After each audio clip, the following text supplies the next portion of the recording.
The night Vivian Mercer's world collapsed, she wasn't running from a man who hated her.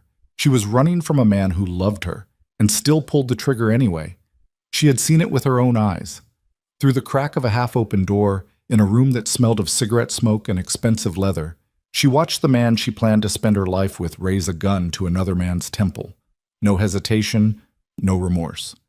Just Luca Moretti, the man who kissed her forehead every morning and remembered how she took her coffee, ending a human life with the same calm he used to sign business contracts. She never made a sound. She backed away from that door, walked down 17 floors of marble staircase because she was too afraid to wait for the elevator, and stepped out into a Chicago night that felt like it had swallowed all the oxygen in the world. She was 4 months pregnant. She never went back.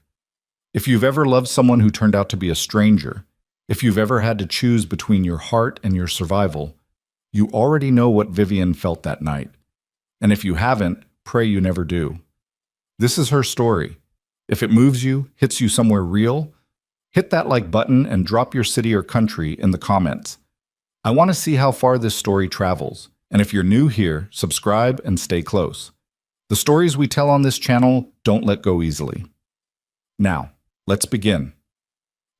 The night started like most Thursday nights in Vivian's life at that point. Unremarkable, almost domestic in a way that still felt slightly borrowed, slightly too good to be true. She had her own key to Luca's building, not the front entrance that the security team monitored, but the private elevator that opened directly into his upper floor corridor, the one reserved for family. He'd given it to her 3 months into their relationship, pressing it into her palm on a Tuesday morning without ceremony, without a speech, just a quiet look that said more than most men managed in years of talking. She wasn't supposed to be there that evening. They'd made plans for Friday, but the restaurant she worked at had closed early, a busted pipe in the kitchen, and she'd found herself with 2 free hours and a specific craving for his bad habit of ordering too much Thai food and watching old boxing footage on mute while they talked about everything and nothing. She hadn't called ahead. That was the detail that changed everything. The private elevator opened onto the 41st floor at 9:47 p.m. She knew the time because she'd glanced at her phone while stepping out, thinking she'd text him from the hallway so he'd hear her coming. She was already smiling. She was already thinking about whether she wanted spring rolls or dumplings. The hallway was quiet. Too quiet, actually. She noticed that in a detached way, the kind of noticing you only remember afterward when you're trying to reconstruct the exact sequence of your own undoing. His office door was slightly open, not wide, maybe 6 inches, enough for light to cut across the hallway floor in a thin gold strip. She heard voices. 2 men, low and controlled. Low. The tone wasn't angry. That was the thing that slowed her feet more than anything. Anger, she could have explained. Anger she might have backed away from and given him space for. But what she heard was something colder, administrative. The voice of a man explaining something that had already been decided. Luca's voice. She stopped 3 feet from the door. Her hand was already up, ready to knock, frozen in the air. "You understood the arrangement," Luca said. Quiet. Not a shout. Not a threat. Just a statement of fact the way a weather report is a statement of fact. "You understood it from the beginning." Another voice, this one rougher, thinner, a man trying to hold himself together. "I can explain the—" "You don't need to explain anything to me." Silence. Then a sound she would spend the next 6 years trying to unhear. She didn't scream. She didn't move. She stood in that hallway with her hands still raised and her brain doing that thing it does sometimes when information arrives that it simply refuses to file, circling it, stepping around it, refusing to open the package. When she finally made herself look through the gap in the door, the man on the floor was already still. Luca was standing with his back partially toward her, and one of his men, a quiet, broad-shouldered man she'd met twice and whose name she'd never been told, was already moving forward with the efficiency of someone who had done this before and would do it again and had long since stopped feeling anything about it. Luca turned slightly to say something to his man, and that's when she saw his face. He didn't look monstrous. That was the part she couldn't reconcile, even years later. He looked the way he looked when he was finishing a difficult phone call. Tired. Resolved. A little removed. Like he'd just closed a tab on his computer. She backed away from the door. 1 step. 2 steps. Her heel caught the edge of the hallway runner and she stumbled slightly but didn't fall, catching herself against the wall with one palm flat against the plaster. She made it back to the private elevator. She pressed the button. She waited 9 seconds. She counted them. And when the doors opened, she stepped inside and watched the gold strip of light from his office disappear as the doors closed. She didn't breathe properly until she was back on street level. She walked 3 blocks before she realized she was still holding her phone with a half-typed text message on the screen. "On my way up, do you want—" She stared at it for a long time. Then she deleted it and kept walking. She didn't go home that night. She went to a diner on the east side that was open until 2 in the morning, sat in a corner booth, and drank 4 cups of coffee over 3 hours while a television above the counter played a muted game show. Nobody in the restaurant was watching. She thought about calling her older sister Dana, who lived in Phoenix and who had said, exactly once, carefully and with the particular delicacy of someone who doesn't want to be right, that she hoped Vivian knew what she was getting into with a man like Luca Moretti. Vivian hadn't called her back for 2 weeks after that. She didn't call Dana now either. At some point around midnight, a waitress with kind eyes and a coffee pot appeared at her elbow and said, "You doing okay, honey?" in the automatic way of someone who asks it 40 times a shift and usually doesn't mean it. Vivian looked up at her.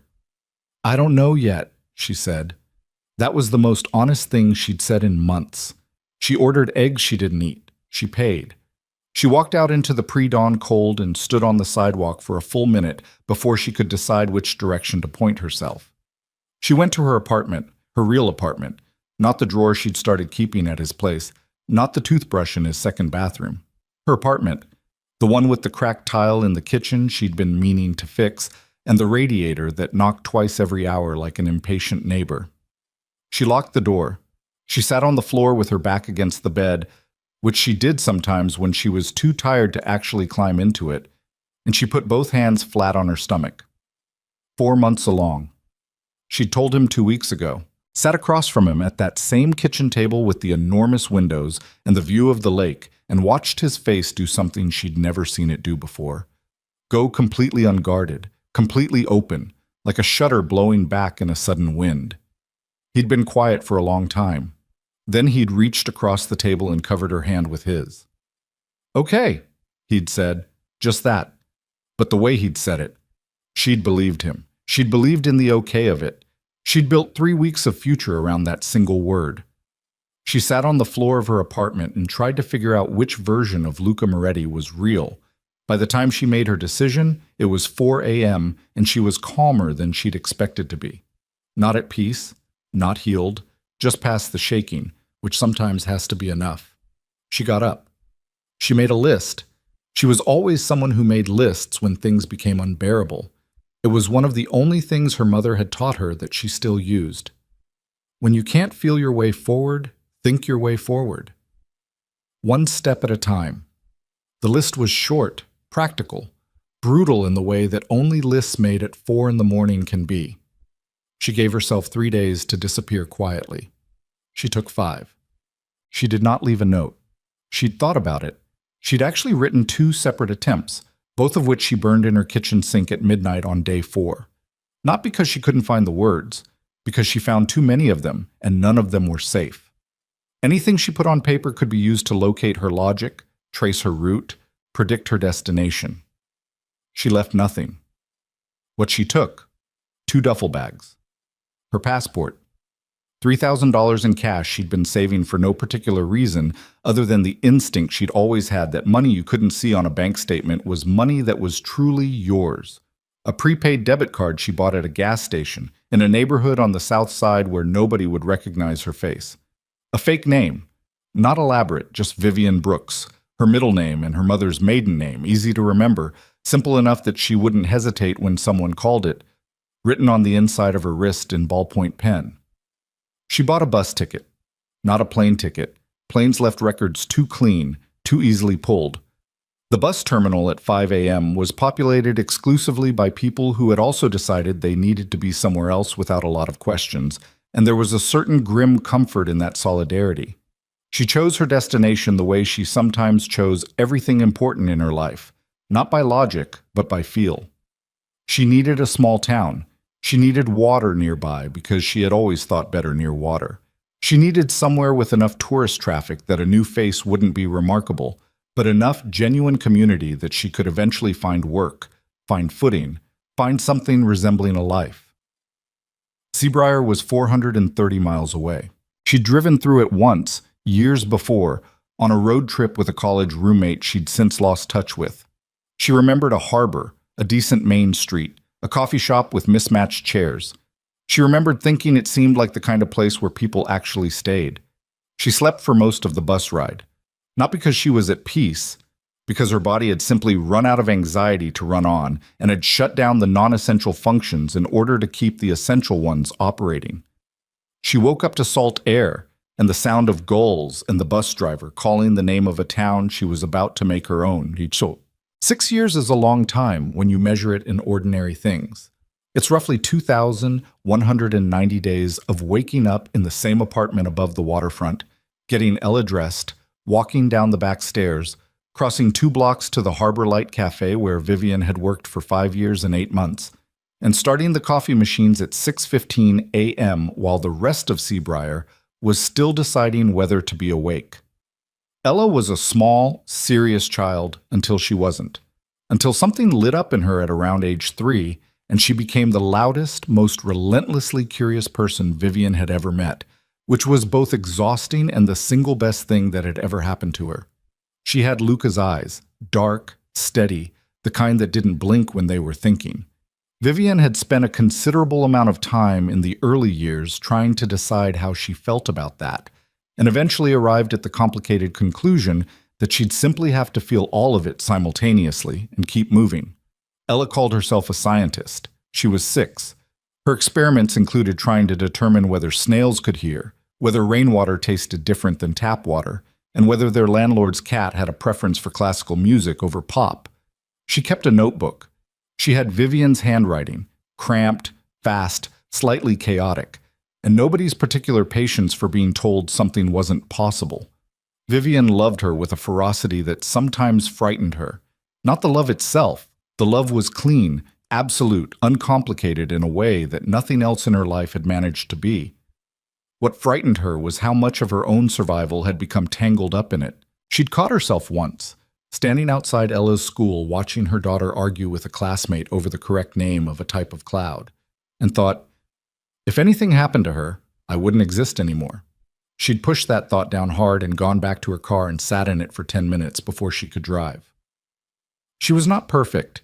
She was sometimes short-tempered in the mornings and too lenient about bedtime, and occasionally she let the apartment get to a state of mess that she'd have been embarrassed for anyone to see. She made promises she forgot, and then remembered at 11 p.m. with a lurch of guilt. She was afraid, quietly and persistently, of a future she couldn't fully see. But she was present. She was consistent. She was there every single day, and she had come to believe that consistent presence, showing up even when you were tired, even when you were sad, even when you had a hollow place in your chest that never quite filled, was what love actually looked like once you stripped away the romance of it. That had to be enough. Most days it was. The Tuesday morning it all changed was not a dramatic morning. The weather was ordinary. Ella had woken up late and was resistant about her shoes, and there had been a brief tense negotiation about whether she could bring her snail notebook to school. Vivian had said yes because she was tired and because some battles she'd simply stopped fighting. They were 7 minutes behind schedule. Vivian had dropped Ella at school, walked back to the apartment to grab the jacket she'd forgotten, and climbed the stairs in the particular dull rush of someone running on autopilot, already mentally at the cafe, already thinking about the order that usually came in on Tuesdays from the bakery on 4th Street. She reached the landing, knocked.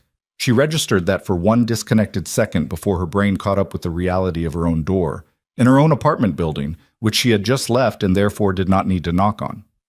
She stopped. 3 knocks. Measured. Patient. Not a neighbor. Neighbors had rhythms. Mrs. Calloway's 2-knuckle tap, or Pete from downstairs who hammered the door like he was trying to break through it. This was none of those. This was the knock of someone who had been waiting a long time and had decided very carefully how to use it. She stood on the landing without moving. The key was already in her hand. She'd been reaching for the lock when the sound stopped her. The rational part of her brain produced a list of explanations. Postal service, a wrong address, a repairman someone had sent up by mistake. The part of her brain that had spent 6 years quietly, exhaustingly watching the perimeter of her life, without ever fully explaining to herself why. That part had gone completely silent, in the way that things go silent when they already know. She reached the door. She put her eye to the peephole.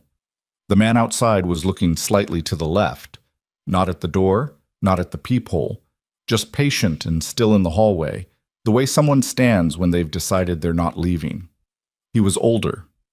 The face was the same architecture. The jawline, the width of his shoulders, the way his hair broke over his forehead. But 6 years had moved through it, settled in it, added something that looked less like age and more like weight. Like he had been carrying something difficult for a long time and had gotten very good at not letting it show. Vivian's hand went flat against the door. Her lungs stopped cooperating. He was dressed plainly. Dark jacket, no tie. He looked improbably like a man who had walked here. Not like a man who'd arrived in a motorcade, not like someone conducting an operation. He looked like a man who had knocked on a door and was prepared to wait for as long as it took. Like he had practiced this exact moment, like he had rehearsed his own stillness. She pressed her back against the door and closed her eyes. The silence on both sides of the door lasted a long time, long enough that she thought for one desperate second that he might leave, that he might take his patience and his careful silence and his quiet knock and simply go. His voice came through the wood, low, controlled, no performance. Vivian. Not Vivian Brooks, just Vivian. Her real name in his voice, after 6 years of nobody saying it that way, like it was just a name, not a story, not an accusation, not a verdict. She didn't open the door. Not yet. She stood with her back against it and her hand pressed to her sternum and her eyes staring at the water stain on the opposite wall, and she thought about a girl who had once walked away from a half-typed text message and into a life she'd built from scratch. Then she turned around and put her hand on the knob, and she opened it. He was standing exactly as he'd been, hands visible, loose at his sides, not blocking the door, not leaning forward, just standing there in her narrow hallway, looking at her with those dark, steady eyes that Ella had inherited, and he said only 4 words. I'd like to meet her. Not where is she, not you owe me, not how could you. 4 words chosen with the same care he'd used to knock. Vivian's whole body went cold and then burning hot in the same second, and she understood, with a sudden devastating clarity, that this was not a man who had tracked her down in anger. This was a man who had known where they were for a very long time, and had knocked anyway. She didn't step back from the door. That was the first thing she noticed about herself, that her legs didn't retreat, that her body didn't do the thing it had practiced in nightmares 100 times. She just stood there in the doorframe with her hand still on the knob and looked at him. He looked back.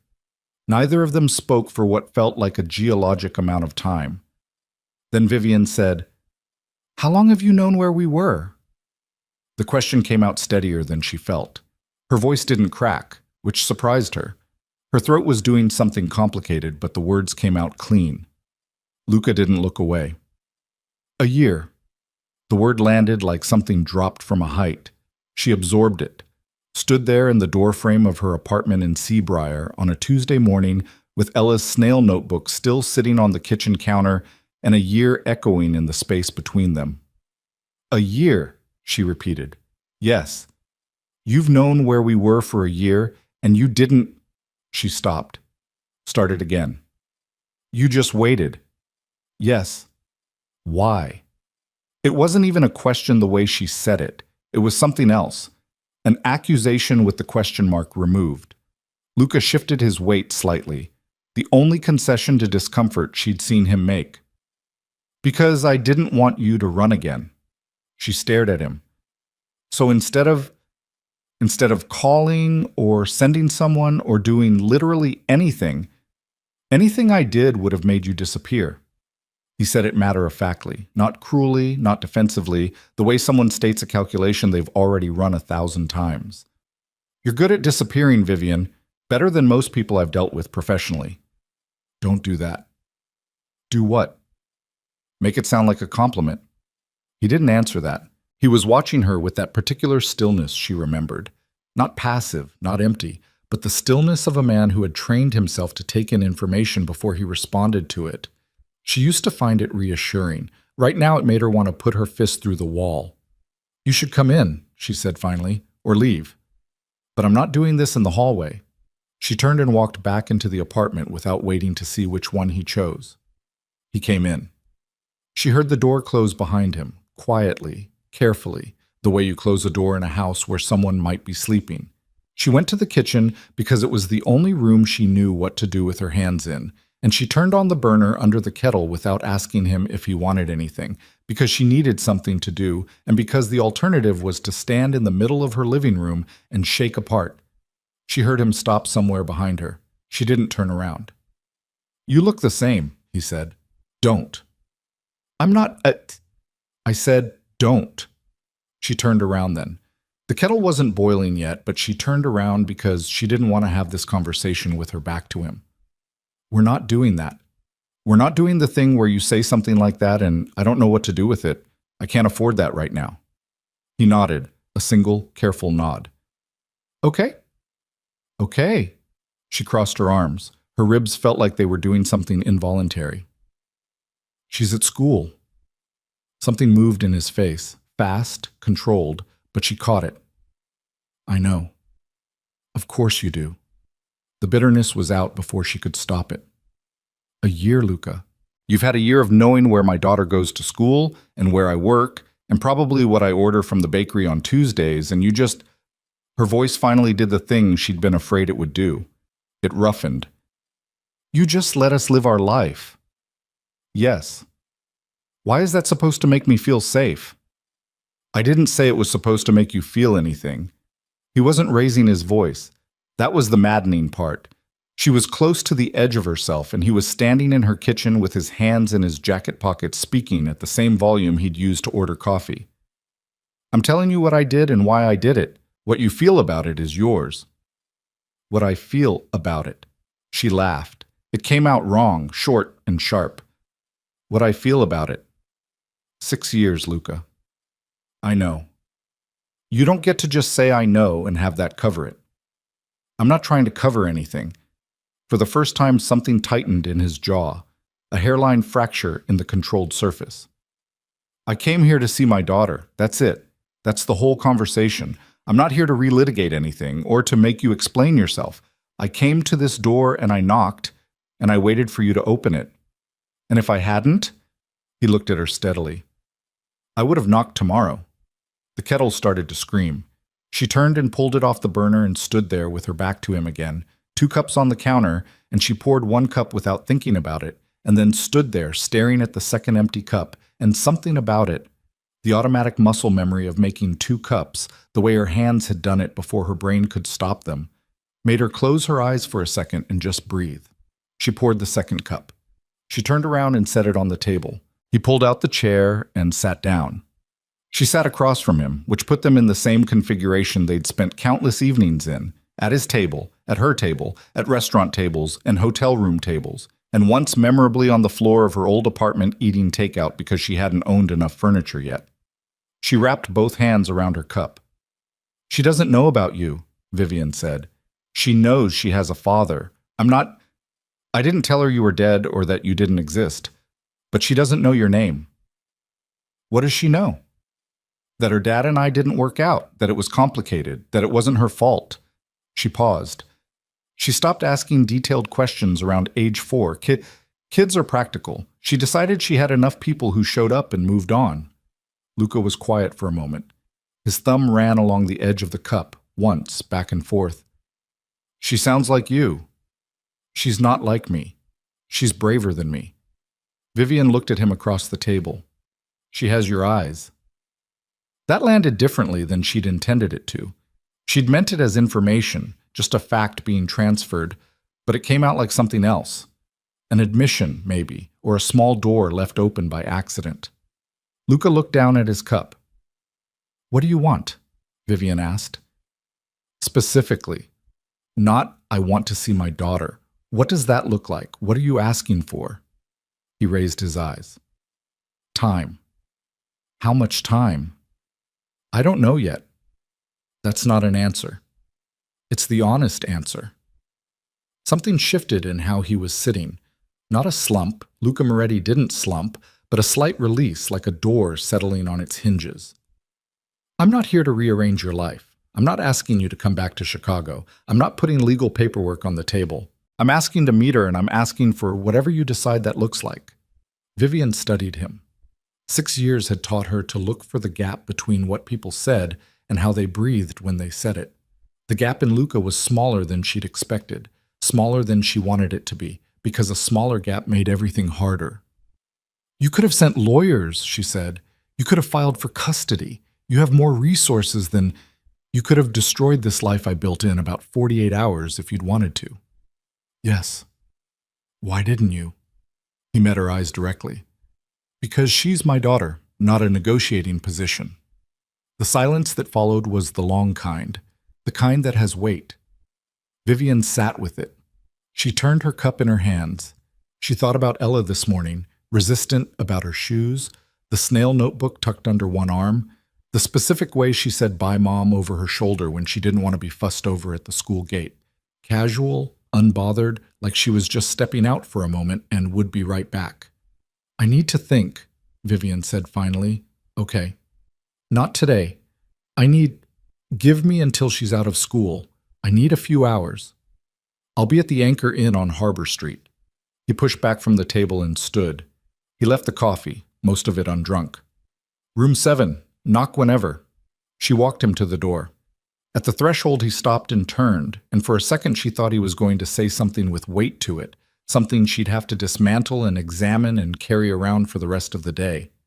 Instead, he just looked at her with that face she'd spent 6 years trying to stop dreaming about. For what it's worth, he said. I didn't look for you the way you probably thought I did. She waited. I looked for you because I needed to know you were alive. He said it quietly, almost clinically, like a man reading a report he'd memorized. Once I knew that, I stopped. I found out about Ella by accident. Someone who recognized you, 8 months ago, traveling through. They told me. A pause. I fired them for it. She stared at him. Knowing you existed and were safe was one thing, but knowing about her? He stopped. Something crossed his face that she hadn't seen before. Not guilt exactly. Something more structural than guilt, more foundational. I couldn't unknow it. He left. She stood in the open doorway and listened to his footsteps go down the stairs, unhurried even, the footsteps of a man who had made his move and was at peace with it. And she stayed there until the building door at the bottom opened and closed. Then she shut her own door and pressed her forehead against it. She had approximately 4 hours before she needed to pick up Ella. She spent the first hour cleaning things that were already clean, which was what she did when her brain needed her hands occupied. She wiped down the kitchen counters. She reorganized the shelf above the sink that didn't need reorganizing. She found one of Ella's crayons behind the refrigerator, Shwoyin, green, mostly used down, and held it for a moment before setting it on the counter. The second hour she spent sitting in the armchair by the window that looked out over the harbor, watching fishing boats move in and out in the fog, and trying to have a clear thought that wasn't immediately undermined by the thought behind it. She kept arriving at the same place, the same wall. He had known where they were for a year and had not used it. That was a fact. She could argue with the implications of it. She could turn it sideways and look for the manipulation in it, but the fact itself sat there solid and immovable. A year. He'd knocked twice on her door and both times had used 4 words or fewer. She thought about the man she'd seen through the crack in that office door 6 years ago. The gun, the calm, the finality. She thought about the way she'd reconstructed that memory over time, the way trauma does to memory, wearing the edges smooth in some places and making them sharper in others. She thought about what she actually knew and what she'd filled in with fear. She thought about Ella's dark eyes, unblinking, holding something steady in their depths. She picked up her phone and called Dana in Phoenix. Dana picked up on the second ring, which meant she wasn't at work yet. Hey, what's wrong? Why do you assume something's wrong? Because you call me on Tuesday mornings approximately never. A beat. Viv, what happened? He found us. The silence on the other end had a specific texture, Dana had never said "I told you so" in her life. Not once, not about anything, which was one of the reasons Vivian had been able to call her at all. "Okay," Dana said. "Are you safe right now?" "Yes. He knocked on my door. He asked to meet Ella." Vivian pressed the phone harder against her ear. He wasn't threatening. He wasn't anything. He just asked. "And?" "I told him I needed to think." Another pause. Dana was a middle school librarian who had the particular gift of knowing when to let silence do the work. "What do you need from me right now?" "I don't know." Vivian's voice went thin for a second. She pulled it back. "I don't know what the right thing is." "There might not be a right thing," Dana said. "Sometimes it's just two wrong things, and you pick the one that's more survivable." Vivian looked out at the harbor. A gull landed on a piling and immediately lost its footing in the wind and had to scramble to stay on. "She deserves to know him," Vivian said. It came out quiet, almost reluctant, like a confession. "Yeah," Dana said. "She probably does. I hate that." "I know. It would be so much easier if he'd shown up furious, if he'd come here with lawyers or with anything that I could point at and say that that's why we ran. But he didn't. He brought himself and 4 words and a cup of coffee he didn't finish." Dana made a sound that wasn't quite a laugh. "What were the 4 words?" "I'd like to meet her." Silence. Then, "Vivian, you have to let him." She already knew that. She'd known it the moment she'd opened the door and seen his face. Knowing it and being ready for what came next were 2 entirely different animals, and only one of them was sitting calmly in her chest. She hung up 20 minutes later and sat with the harbor in the fog until it was time to get Ella. She didn't tell Ella that afternoon. She needed to see Luca first, to establish something with clearer edges, before she tried to explain to a 6-year-old that the word complicated was about to become very concrete. She dropped Ella at Mrs. Calloway's. A standing arrangement. Ella loved Mrs. Calloway's enormous orange cat, and Mrs. Calloway loved the company. And she walked to Harbor Street as the afternoon light started to go amber and thin. The Anchor Inn was a 2-story building the color of old cream, 9 rooms, a small office in the front run by a man named Gerald, who'd been there since the inn opened, and who would remember every face that checked in and say nothing about any of them. She'd always liked that about Gerald. She knocked on room 7. Luca opened it within seconds. He'd changed. Different jacket, no tie, same careful face. He stepped back to let her in without saying anything, which she was starting to recognize as his particular courtesy. He never crowded her with his presence, never tried to fill the room before she'd had a chance to settle into it. The room was small, one window facing the harbor. A chair, a bed, a table with 2 chairs. He'd left the chair by the window angled slightly outward, like he'd been sitting in it. A phone on the table and nothing else. She sat in the other chair. He sat in his. "I'll introduce you to her," Vivian said. "On a trial basis. One afternoon. We tell her you're a friend of mine from a long time ago who's in town for a few days. We don't talk about the rest of it yet.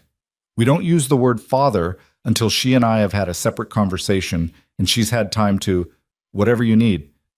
"Don't just agree to things to get through the door," she said sharply. "I need to know you'll hold to it." "I'll hold to it." She looked at him. "If she asks you questions about who you are and why you haven't been around, you deflect. You don't lie to her, but you don't open doors I haven't opened yet." "Agreed." "And if at any point she gets uncomfortable, or I call it, we leave.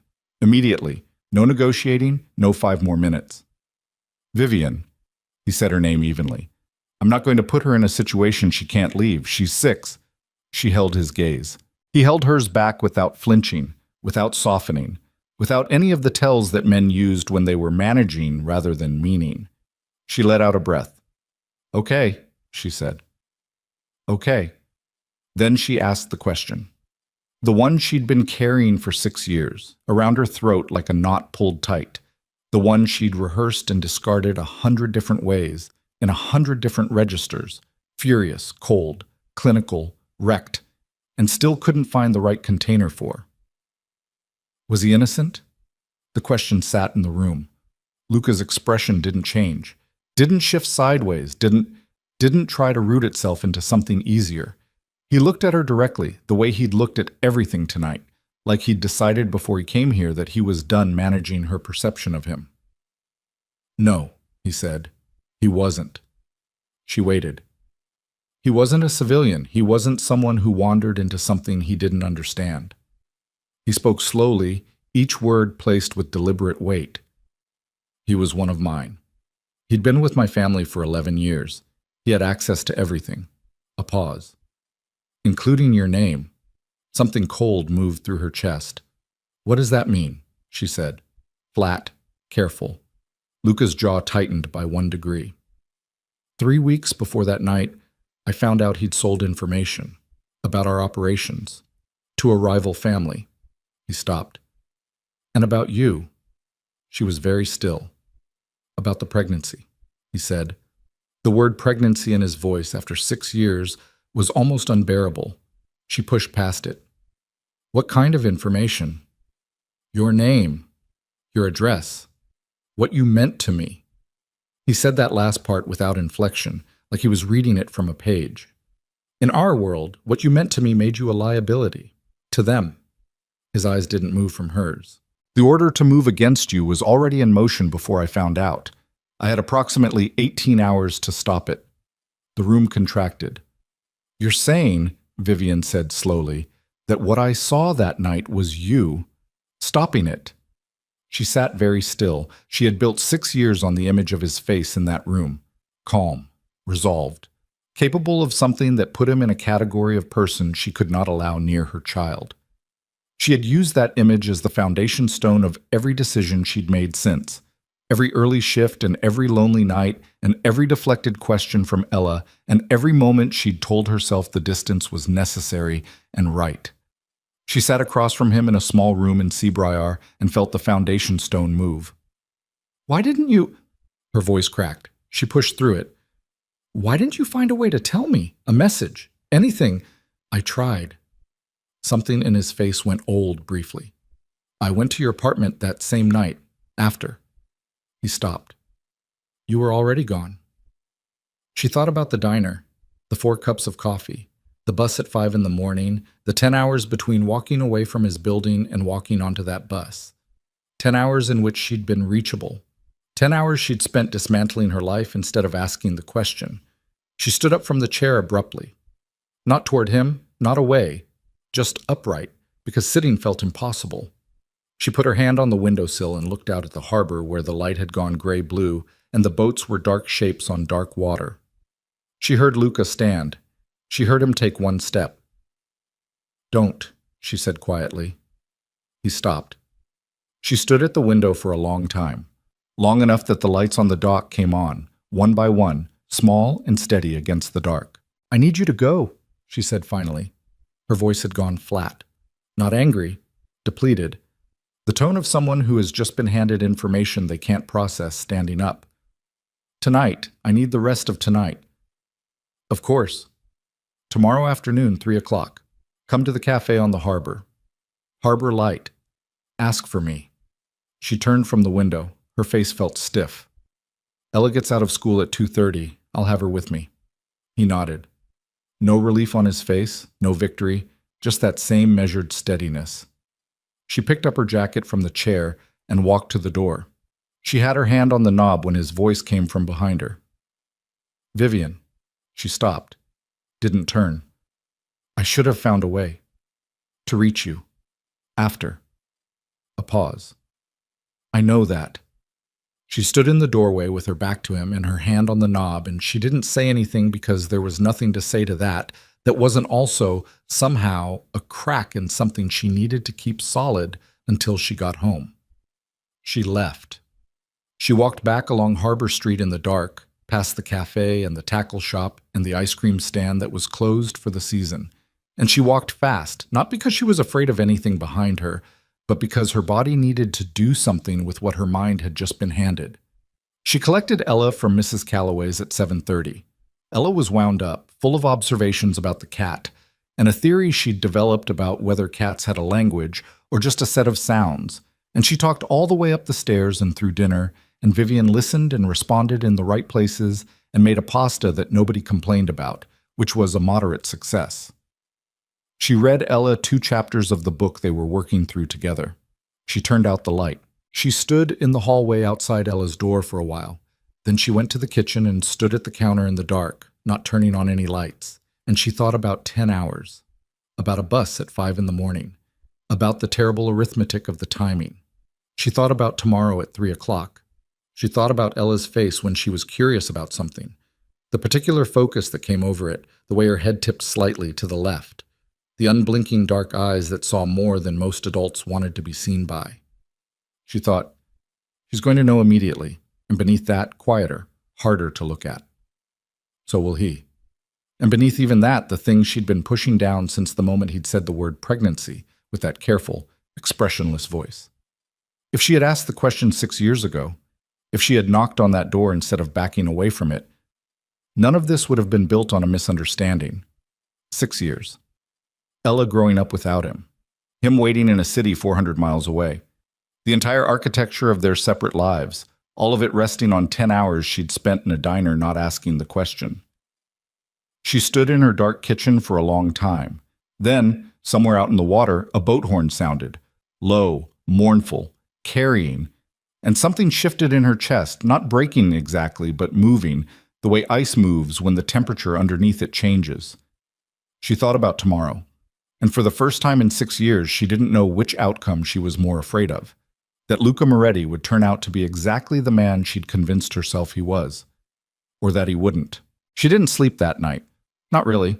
She lay on her side facing the wall and did the thing that passed for sleep when your mind refused to fully go offline. A shallow, restless hovering just beneath consciousness, where dreams and thoughts blurred together and you woke every 40 minutes feeling like you'd been running. By 5:30 she was up. She made coffee. She stood at the kitchen window and watched the harbor come gray out of the dark, the fishing boats moving out early, the gulls working the water. She thought about the conversation ahead. She thought about Ella's face, the specific face she made when she was being introduced to something new and was pretending to be casual about it while actually cataloging everything. She thought, 3 o'clock, 6 hours away. I can do 6 hours. She got Ella up at 7. Normal routine. Oatmeal, half finished. Ella's running commentary about a dream she'd had involving a whale that could do arithmetic. Vivian braided her hair the way Ella liked it, 2 braids slightly uneven because Vivian had never been particularly skilled at it, and Ella had long since stopped pointing this out.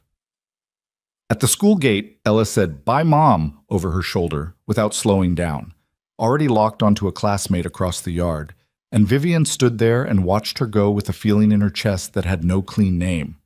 Then she went to work. She was 20 minutes early, which Gerald at the counter noticed and didn't comment on, which she appreciated. She started the machines. She wiped tables. She took orders and made change and smiled at people she recognized and made small talk that she could not have repeated 5 minutes after it happened. At 2:15, she untied her apron and told her coworker Bess she needed to step out to get her daughter and would be back in 20. She picked up Ella. On the walk back, she said carefully, "Hey, someone's coming by the cafe this afternoon, a friend of mine, from a long time ago. He's in town for a few days." Ella was bouncing slightly as she walked, which she did when she had excess energy and hadn't yet decided what to do with it. "From where?" "Chicago, where I used to live." "Before me?" "And a little bit during you." Ella processed this for a half block. "Is he nice?" Vivian kept her voice even. "I think so. He's someone I used to know very well." Ella looked up at her, quick, sharp, the way she did when she thought there was more information available than was being offered. "Okay," she said, and went back to bouncing. They walked through the cafe door at 2:48. Luca was already there. He was sitting at the corner table by the window. Not the most visible table, not the most hidden one, exactly the middle option, which she recognized as deliberate. He was wearing a plain gray sweater, no jacket. He looked, against all reason, like someone who belonged in a harbor town. He'd ordered coffee. He was looking out the window at the boats, and he turned when they came in, and his eyes went immediately to Ella. Vivian felt the moment land in her body like a physical weight. Ella stopped walking. She stood beside Vivian's left knee and looked across the cafe at Luca Moretti with those dark, unblinking eyes, and Vivian watched something happen in Luca's face that she had never seen before. A total, unguarded opening, like every door in a house blown wide at once. It lasted less than 2 seconds. Then the control came back, quiet and practiced, but she'd seen it. So, she suspected, had Ella. "Come on," Vivian said softly. They crossed the cafe. Vivian pulled out a chair for Ella and sat down herself and said, "Ella, this is Luca. Luca, this is Ella." Luca looked at the child across the small table. Ella looked at him. A long second passed.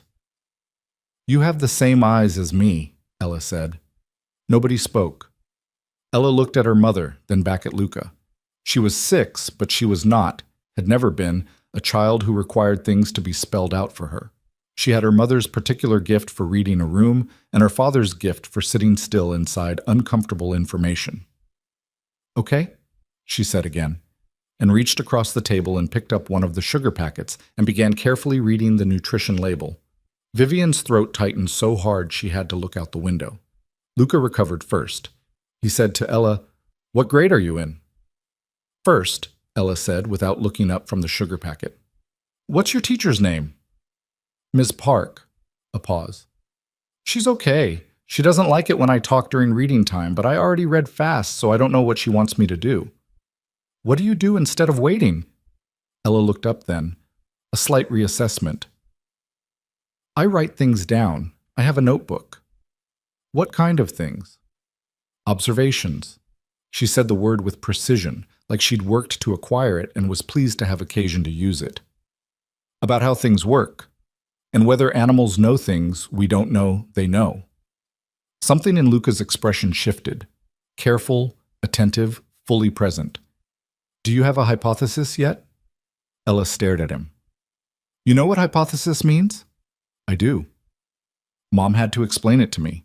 She shot Vivian a brief, assessing look. "She took a while." "I explained it fine," Vivian said.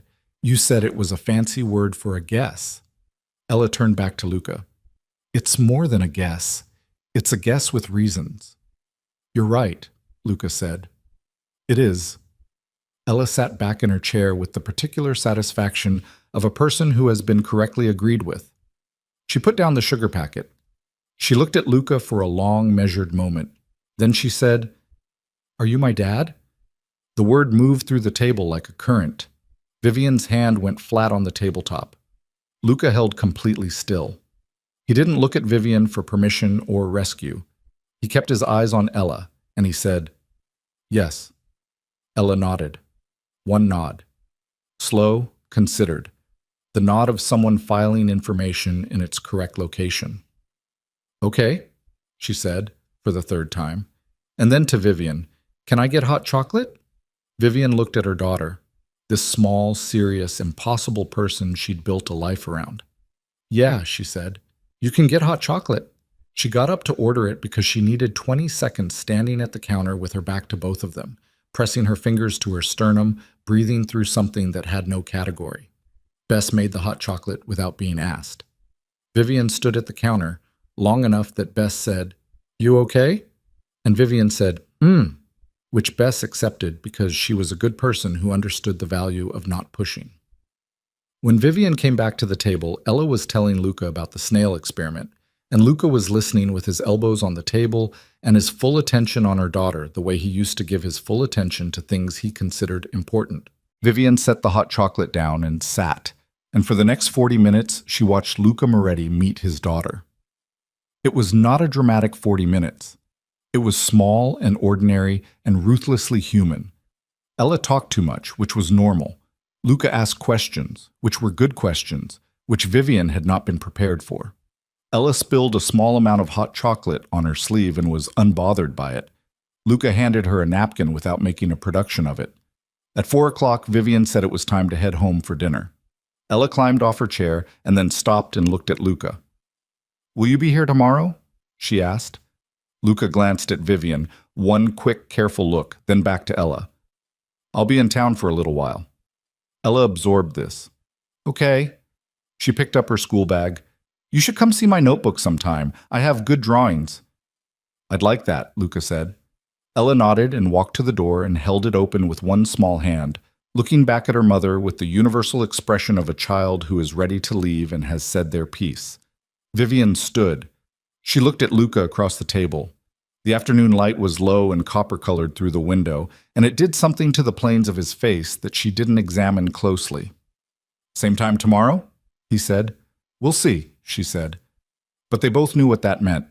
She left with Ella, and the door of the Harbor Light Cafe swung shut behind them, and Vivian walked back through the harbor town she'd spent 6 years building in the long amber afternoon, and she thought that the most terrifying thing in the world wasn't being found.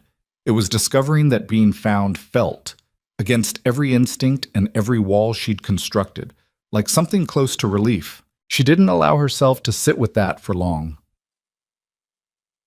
The next 4 days had a quality she hadn't anticipated, ordinary on the surface, suspended underneath. Luca came to the cafe each afternoon. He and Ella talked about snails, about the ocean, about whether fish had opinions. Vivian sat and watched and occasionally joined and occasionally made herself busy at the counter, so they had space. On the third day, Ella told him about a boy at school who'd said her notebook was stupid, and Luca listened to this with an expression so precisely calibrated between neutral and furious that Vivian had to look down at her coffee. On the fourth day, Ella brought the notebook. That was the day Vivian knew something had shifted in a direction she couldn't push back from. She and Luca were left briefly alone while Ella went to the bathroom, and he said quietly, without preamble, "I want to talk to you tonight, after she's asleep." Vivian looked at him. "About what?" "About the reason I came here when I came here, not just Ella." Something tightened in his face. Not fear. Luca Moretti did not do fear in any visible register, but the face of a man about to say something he has held too long. "There are things you need to know." "Things," she repeated. "One thing, one specific thing." He was looking at her steadily. "Tonight." She said yes because she could see in the set of his jaw that the alternative to her agreeing was him telling her right now, here in the cafe, and she didn't want that. She put Ella to bed at 8:30. Ella pushed for 9, cited several reasons, all of them invalid, and fell asleep mid-argument at 8:45 with her notebook open on her chest. Vivian extracted it carefully and turned off the light. She texted Luca from the kitchen. "She's asleep. Come over." He knocked 8 minutes later. She opened the door and the look on his face stopped her before she could step back. It was not the face he'd been wearing all week, the controlled, patient face, the face he'd brought to the door that first Tuesday morning. This was something else underneath it, something that had been pressing upward for days and had finally reached the surface. She stepped back. He came in. He didn't sit down. That was the first signal. Every other conversation this week he'd sat. He stood in her kitchen and he put both hands flat on the counter the way someone does when they need something solid, and he said, "I've been followed." The room got very quiet. "Since when?" Vivian said. "I first noticed it 3 days before I came here. I thought I'd handled it." His jaw was tight. "I was wrong." "Handled it how?" "I redirected, changed my route, spent a week in Milwaukee before I came to Seabriar to break the trail." But whoever is running the operation is better than the people I redirected." He looked at her. "They know I'm here." She felt it before she understood it, a cold drop through the center of her chest. "Who?" "The Bellanova family." He said the name evenly. "The family whose patriarch I've been in a slow war with for 11 years. The family that bought the information from the man you saw me." He stopped, reorganized. "They've been watching me for 3 months, waiting for me to lead them to something they could use." She understood. "And you led them here," she said. Her voice came out flat.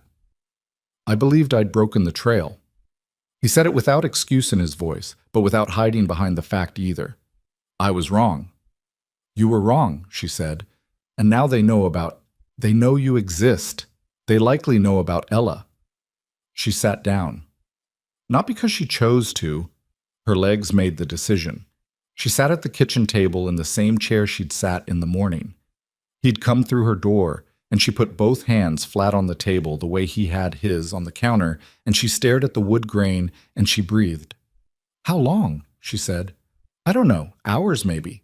Or they're already in position and waiting for a specific window." He came to the table but didn't sit. He stood beside it, above her, and she could feel the tension in him from 2 feet away. Not fear, but the coiled cellular readiness of a man who had spent his life operating in situations where the margin between action and ruin was measured in seconds. "My people are already moving. I made calls on the way here. There will be—" "Your people." She looked up at him. "You have people. Here. In my town." "I had 2 men in place the day I arrived. Precautionary. I added 4 more this morning when I confirmed the surveillance." "You've had men in my town for a week, and you didn't tell me." He met her eyes. "No." She stood up. The chair scraped back hard. "You didn't tell me. I didn't want to frighten you before I knew how serious it was. That is not your decision to make." Her voice was not loud. It was the opposite of loud. It had gone to the low register she used when she was past anger and into something colder. "This is my home. That is my daughter asleep in that room. You do not get to make decisions about what I know about the danger around my own child." "You're right. Don't agree with me to end the argument." "I'm not." He said it sharply, the first sharp thing she'd heard from him all week, a crack in the surface. "I'm agreeing with you because you're right. I made a call I shouldn't have made unilaterally. That's accurate. But I cannot spend time on it right now because what I need is for you to hear what I'm telling you and make a decision." She stared at him. He stared back. Then she said, "What decision?" "You and Ella need to move. Tonight, preferably. I have a location. We're not going anywhere with your people." "Vivian, we are not getting in a car with men I don't know and going to a location I don't know because you've decided it's safe." She was breathing harder now. "That is not happening. Then tell me what you need it to look like." He moved toward her, not crowding, just closing the distance by 2 feet. "I'm not asking you to trust my judgment on everything, but I need you to understand that the people who are watching this town right now are not here to negotiate. They came to eliminate my bloodline. That includes Ella." The word eliminate hit her the way it was meant to, clean and horrible. She turned away. She put her hand over her mouth. She stood at the kitchen window looking out at the dark water, and she let herself feel it for exactly 10 seconds. The vertigo of it, the obscene wrongness of that word in proximity to her daughter's name. And then she packed it down. "How many men do you have here?" she said. 6, plus me." "And how many do they likely have?" "Unknown. Bellanova operates in teams, minimum 4 per target. So it could be more." "Yes." She turned around. "What's the location?" Something in his posture shifted. Not relief, just the recalibration of a man who has been waiting for the pivot point. "Coastal route. There's an inlet 8 miles south, a private property I have access to. It's defensible, it's off any map they'd be working from, and it has a road access in 3 directions." "How do we get there?" "Back roads." "My men know the route. It would be 2 cars, staggered departure. One goes first to confirm the road is clear." "I want to be in the first car." "No, the second car is safer. The first car draws—" "I want to be in the first car with Ella. I am not sending my daughter ahead into a situation I can't see." She held his gaze. "That's the line. That's the only line I'm drawing. Everything else I'll listen to. But she stays with me." He looked at her for a long moment. She could see him doing the calculation, running the variables, measuring what he could guarantee and what he couldn't. "First car," he said finally. "With me." "And you drive?" "Yes." She moved toward Ella's room.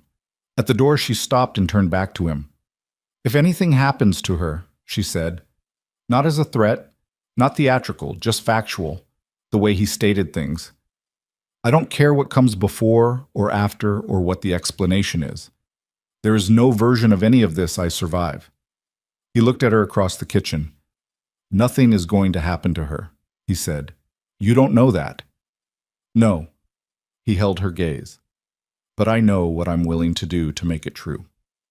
She went into Ella's room. She stood over her daughter in the dark. Ella was on her back, one arm thrown out, the particular boneless abandon of a sleeping child. The notebook had migrated to the floor. Vivian picked it up and set it on the bedside table. She put one hand very lightly on Ella's hair.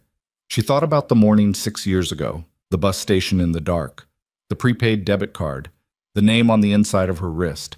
She thought about the life she'd built out of exactly that, a name and a card and a direction on a compass. She thought about how she'd believed for 6 years that the running had been the act of courage. She was beginning to suspect, standing in the dark over her sleeping daughter, that the running had actually been the easiest thing, that the thing requiring genuine courage was this, standing still in the fire instead of away from it. She bent down and kissed Ella's temple. Ella stirred, didn't wake, turned slightly onto her side with a small sound, a child's unconscious anchoring to the world around her. "Hey," Vivian said softly. "Hey, Bug, I need you to wake up a little." Ella's eyes opened, unfocused, slow. "Hmm? We're going on a trip, tonight, right now." Vivian kept her voice level, warm, the voice she used when she was asking Ella to trust her on something that didn't come with a full explanation. "It's an adventure. You can bring the notebook." Ella looked at her, still half asleep, but that alert center of her never quite went fully offline. Her dark eyes moved over her mother's face in the dark. "Is everything okay?" she asked. Vivian held her daughter's gaze. "It's going to be," she said. She helped Ella into her shoes. She zipped her into her jacket. She took the notebook and put it in her bag along with 3 changes of clothes and Ella's small stuffed rabbit that she'd had since she was 2 and still slept with, and would deny if asked. She took her own documents, the cash envelope from under the bathroom sink, her phone charger. She had it all done in 7 minutes. She'd been unconsciously maintaining the ability to do that for 6 years. She came out of the hallway with Ella's hand in hers and Ella's bag on her shoulder and found Luca in the kitchen with his phone to his ear. He looked at them, at her, then at Ella, small and sleepy-eyed and trusting in the way children trust when the adult holding their hand hasn't given them a reason not to yet. And he said something brief into the phone and ended the call. "Ready," Vivian said. He looked at her with an expression she hadn't seen on him before. Not admiration exactly, something quieter and more complicated, like recognition. "Car's out back," he said. "Side alley." She nodded. She looked around the apartment once, the mismatched chairs, the herbs on the windowsill, the cracked kitchen tile she'd never fixed, the radiator that knocked twice an hour, the life she'd built from a name on her wrist and a bus ticket. She turned off the kitchen light. They went out the back. The alley was dark and smelled of salt and damp asphalt. Luca moved ahead of them by 2 steps, which she understood was deliberate, putting his body between the mouth of the alley and them. And she kept Ella close and kept her own eyes on the shadows at the alley entrance. And she thought, this is what it cost. This was the hidden price tag on the life she'd thought they'd escaped into. Not Luca, not the world he came from, but the fact that the world had no interest in whether she'd opted out of it. A dark sedan sat at the alley mouth.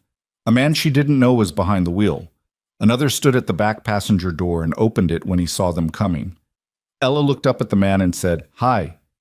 The man looked startled. "Hi," he said. "I'm Ella," she said. "Marco," he said, after a moment. "That's a good name," Ella said, and climbed into the car. Vivian got in beside her. Luca got in the front. Marco got in, and they pulled out of the alley onto a side street and the town of Seabriar, the harbor, the cafe, the school, with the gate where Ella said "Bye, Mom" over her shoulder, slid past the windows in the dark.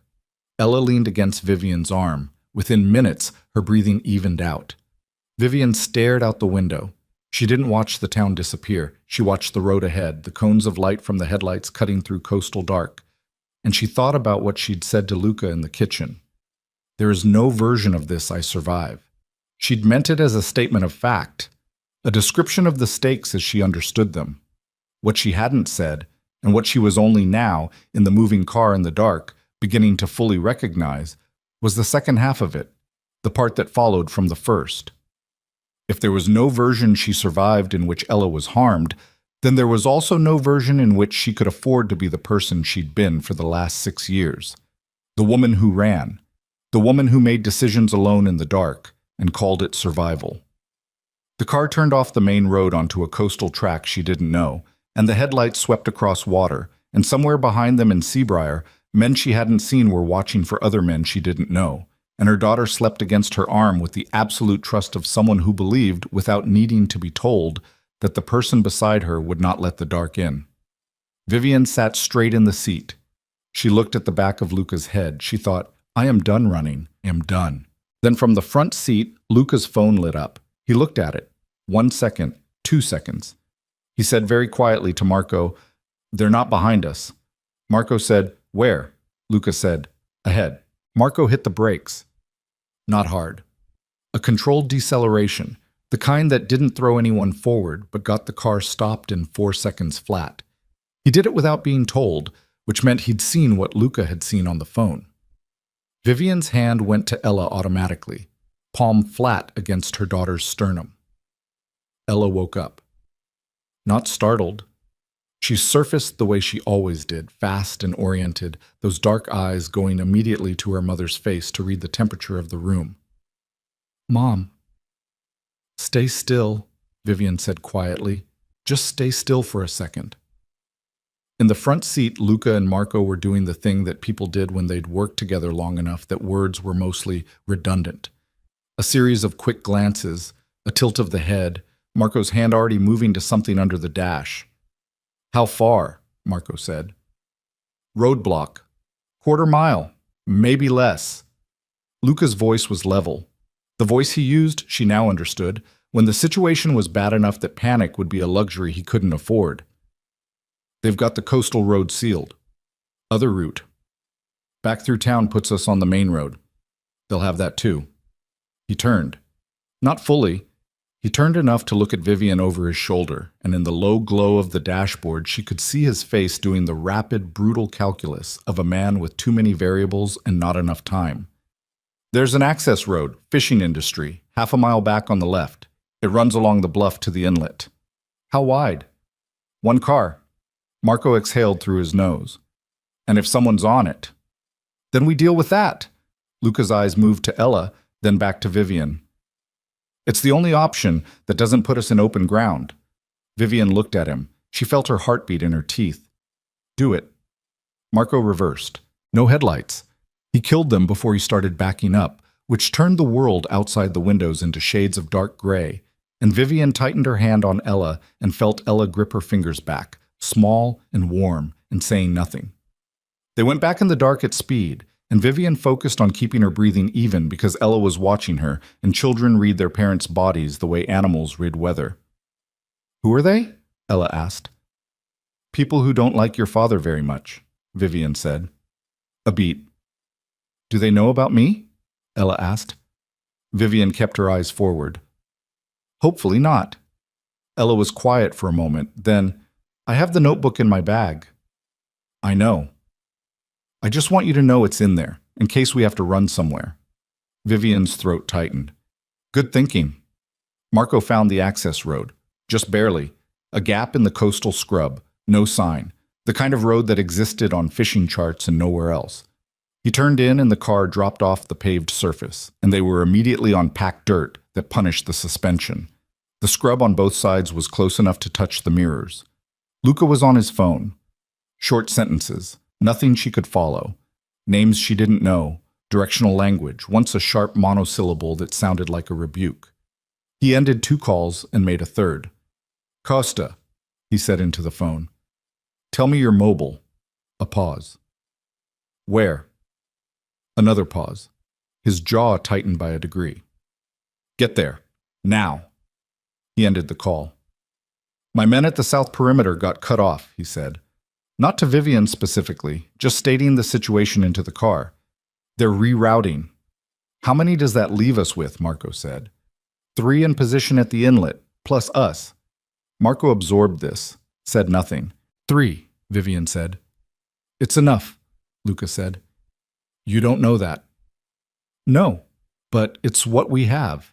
He turned to look at her properly this time, half turned in the passenger seat, and in the ambient dark she could see something in his face that was not reassurance and not false confidence. It was the look of a man who had already decided what he was willing to spend and who was at peace with the cost. The inlet has natural cover, stone breakwater on 3 sides. If we get there first, the car stopped. Marco said contact in the same flat tone he would have used for any other word, and then everything happened very fast. Headlights, sudden and brutal, from the tree line to their left. Not one set, 2, angled to catch the road and anyone on it. And voices, not loud but immediate, the sharp-edged commands of men who'd done this before. "Out of the car," Vivian said to Ella. "My side. Now." She had the door open before she'd finished the sentence.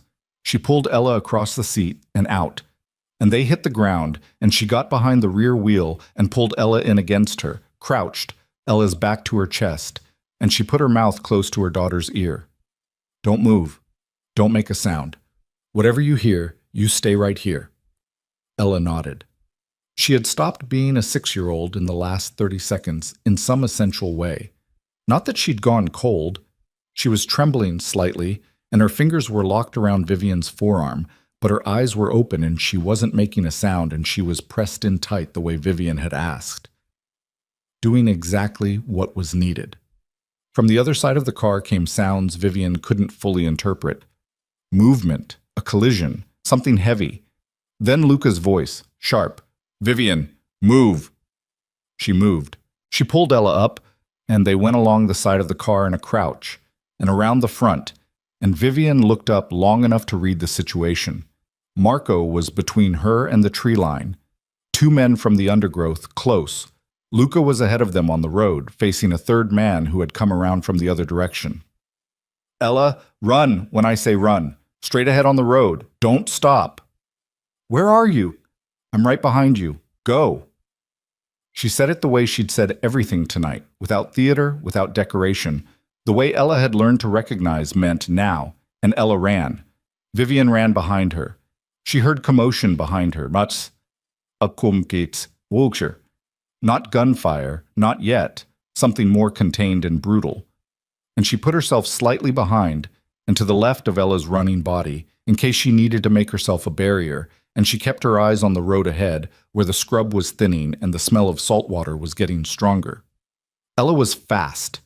Vivian had forgotten how fast her daughter moved when she was moving in earnest.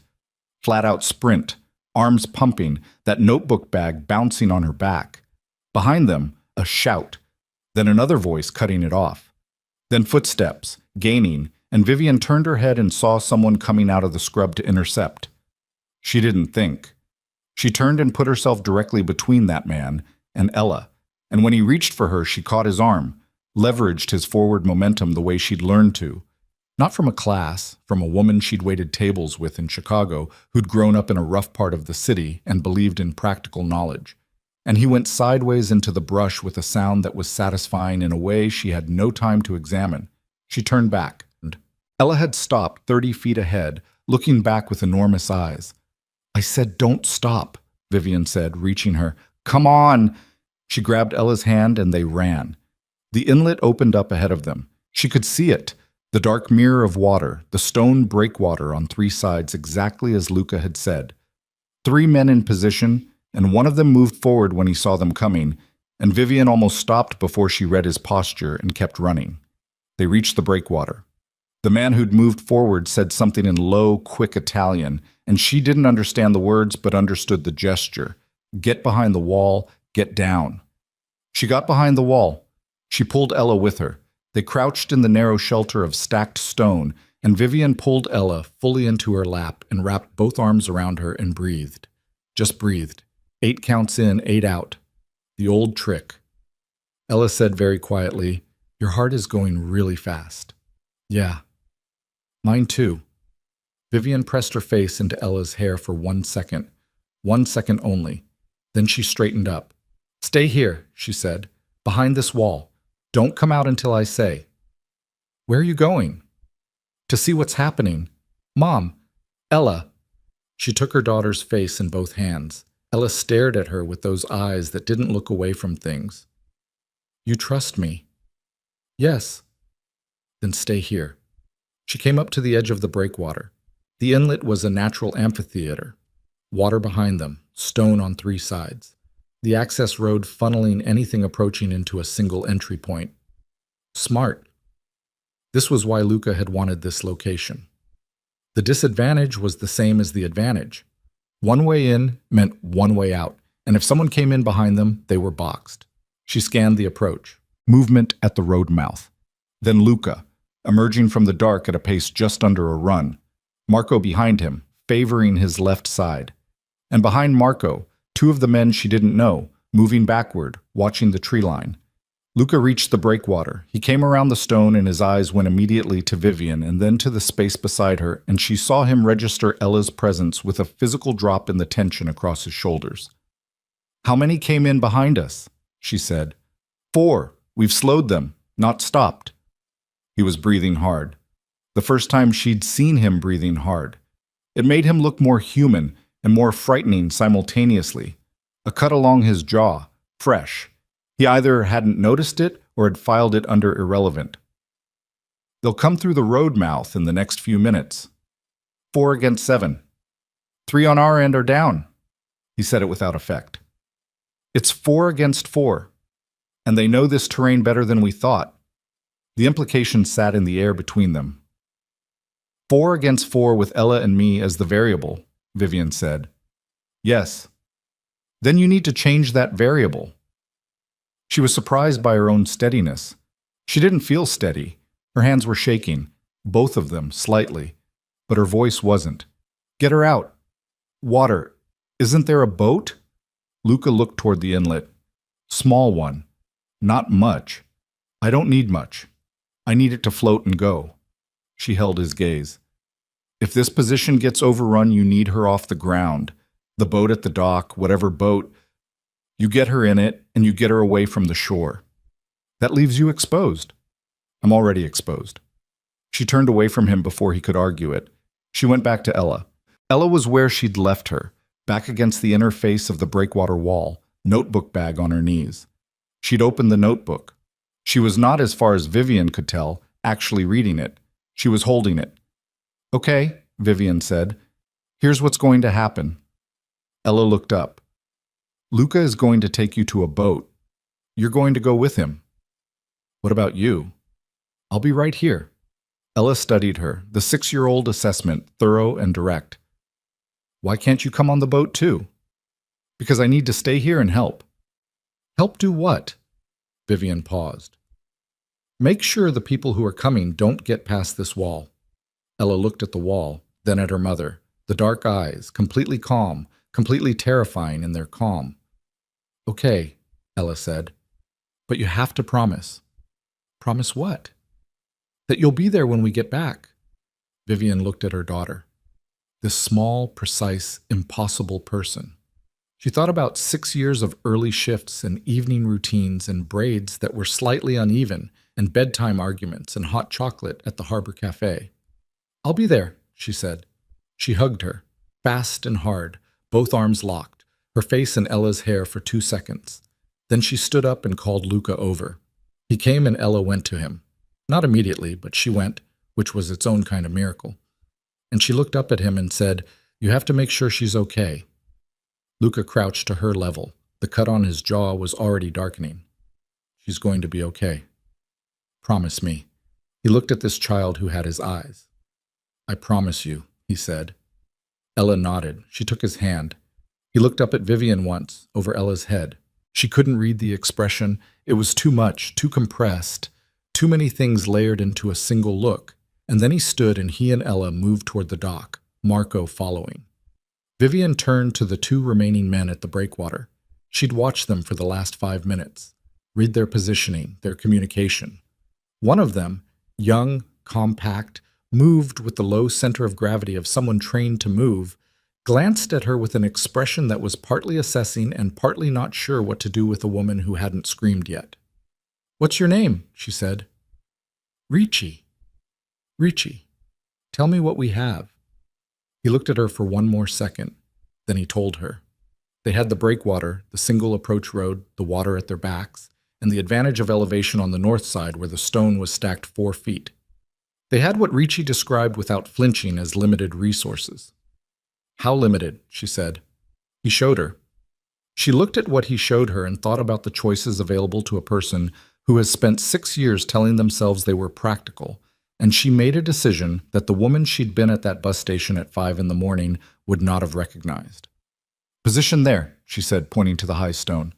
And there, I'll take the road mouth. Ricci stared at her. If they come through the road mouth in the dark, they'll go for the higher ground first. That's you two. I can buy you 30 seconds. She held his eyes. I'm not asking for your permission. A long beat. Ricci nodded. She went to the road mouth. She stood in the gap between the scrub where the access road ended and the open ground of the inlet began, and she waited and she thought about the boat, Ella and Luca on the water, and she thought, 30 seconds is enough. She heard them before she saw them. Footsteps on the access road, more than one set, not trying particularly hard to be quiet because they'd decided they had the numbers and the position, and there was no reason to be quiet when you were certain of the outcome. She pressed herself against the right edge of the gap where the scrub was thickest. The first man came through. She let him take 3 steps past her, then she moved. What she did wasn't elegant. It wasn't the kind of thing she'd call controlled. It was fast and desperate, and it used every pound of her body weight and every ounce of adrenaline that had been building in her bloodstream since Marco said the word contact. And the man went down, and she went with him, and for a moment the world was nothing but gravel and effort, and the sound of the second man coming through the gap too fast to stop. She heard Ricci's voice from the high stone. The second man stopped. The third man, she saw him in her peripheral vision. The third man had a different posture, older, the stillness of someone accustomed to giving orders rather than carrying them out, stood at the road mouth and looked at the situation in front of him and said, in a voice completely without inflection, "Enough." Everything stopped. Vivian was on her knees on the inlet ground. Her palms were bleeding. She'd caught herself on the gravel. Her right shoulder was already informing her it had opinions about the last 60 seconds. The man at the road mouth walked forward 3 steps. He was older, 60 maybe, with the face of someone who had been making difficult decisions for so long that the difficulty had stopped registering. He looked at Vivian on the ground. He looked at Ricci on the stone. He looked at the general geometry of the situation. He said, to the darkness behind him, "Stand down." Vivian stared at him. He looked back at her, the cut on his wrist, the expensive watch above it, the particular combination of violence and bureaucracy that she associated now with a specific world she had spent 6 years trying to believe she'd left. "Mrs. Moretti," he said. The name hit her like cold water. She wasn't Mrs. Moretti. She had never been Mrs. Moretti. But the way he said it, not as a title, as a declaration of significance, as a statement of exactly how much danger that significance placed her in, told her everything she needed to know about what she represented to the man standing at the road mouth with 3 men behind him and a position of complete tactical control. She was not a target. She was leverage. "Where is he?" the man said. She said nothing. "We're not here for you. We're not here for the girl." He said it without any attempt at warmth, which paradoxically made it more believable. "We are here for one conversation with Luca Moretti. You can make that happen without this going any further." She stayed on her knees, bleeding palms, burning shoulder. She looked at this man in the inlet with the dark water behind her and the stone breakwater on 3 sides, and the boat somewhere out there in the dark carrying her daughter away from the shore. She thought, he doesn't know they're on the water yet. She thought, every second I hold this conversation is another second the boat gets further out. She looked up at the man who had called her by a name she'd never claimed. "Tell me your name," she said. He looked at her, reassessing slightly. "Milo Bellanova." The son, not the patriarch. The son. The one Luca had mentioned, the next generation, the inheritor of 11 years of war. She looked at him and she thought about what Luca had said. Ending a cycle that has consumed generations.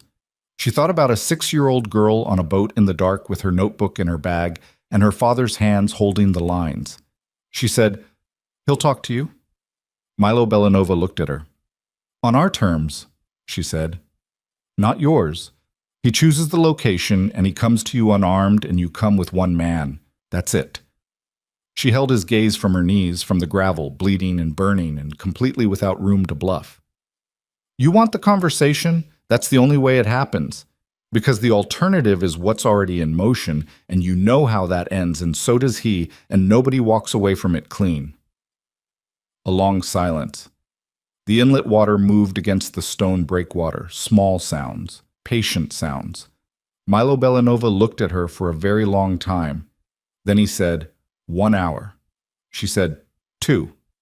He looked at her. She looked back. 2 hours, he said. Get your men off the access road.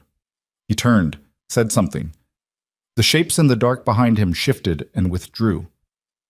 Vivian stayed on her knees until the sound of them was gone. Then she sat back on her heels and looked at her hands in the dark. The cuts across both palms, the grit pressed into the skin. She heard footsteps behind her. She turned. Luca was standing at the edge of the breakwater. He had come back, alone, without Ella, which meant Ella was still on the water, and Marco was with her. He had seen at least part of what had just happened. He was looking at her with the expression he'd had when she opened her door that first Tuesday morning, except harder now, more stripped down. The expression of a man confronting something he hadn't calculated for. She's on the water, he said. She's safe. Marco has her. I know. Vivian stood up, slowly. Her shoulder made itself known again, insistently. I bought you 2 hours. I heard. Milo Belanova. He wants a conversation. You and him, one other, location of your choosing. She brushed gravel off her knees because she needed something to do with her hands. He agreed to your terms before he knew he was agreeing to your terms. Luca stared at her. I told him you'd talk, she said. If that was the wrong call, tell me now. A long beat. It wasn't the wrong call, he said quietly. She looked at him across the inlet ground, the dark water behind her, the breakwater stone, the access road cleared and empty. Then make the call, she said. He held her gaze, and for the first time since that first Tuesday morning in her doorway, with 4 words and a cup of coffee he didn't finish, she saw something in his face that was not control and not calculation and not the practiced stillness of a man who had learned to manage every room he entered, something that was simply, plainly, devastatingly human. He looked at the cuts on her hands. He said, Vivian, don't. She said it without hardness. Not yet. Make the call first. He held her gaze 1 more second. Then he raised his phone. He made 3 calls. Vivian sat on the lower edge of the breakwater and listened to the cadence of them without understanding the words.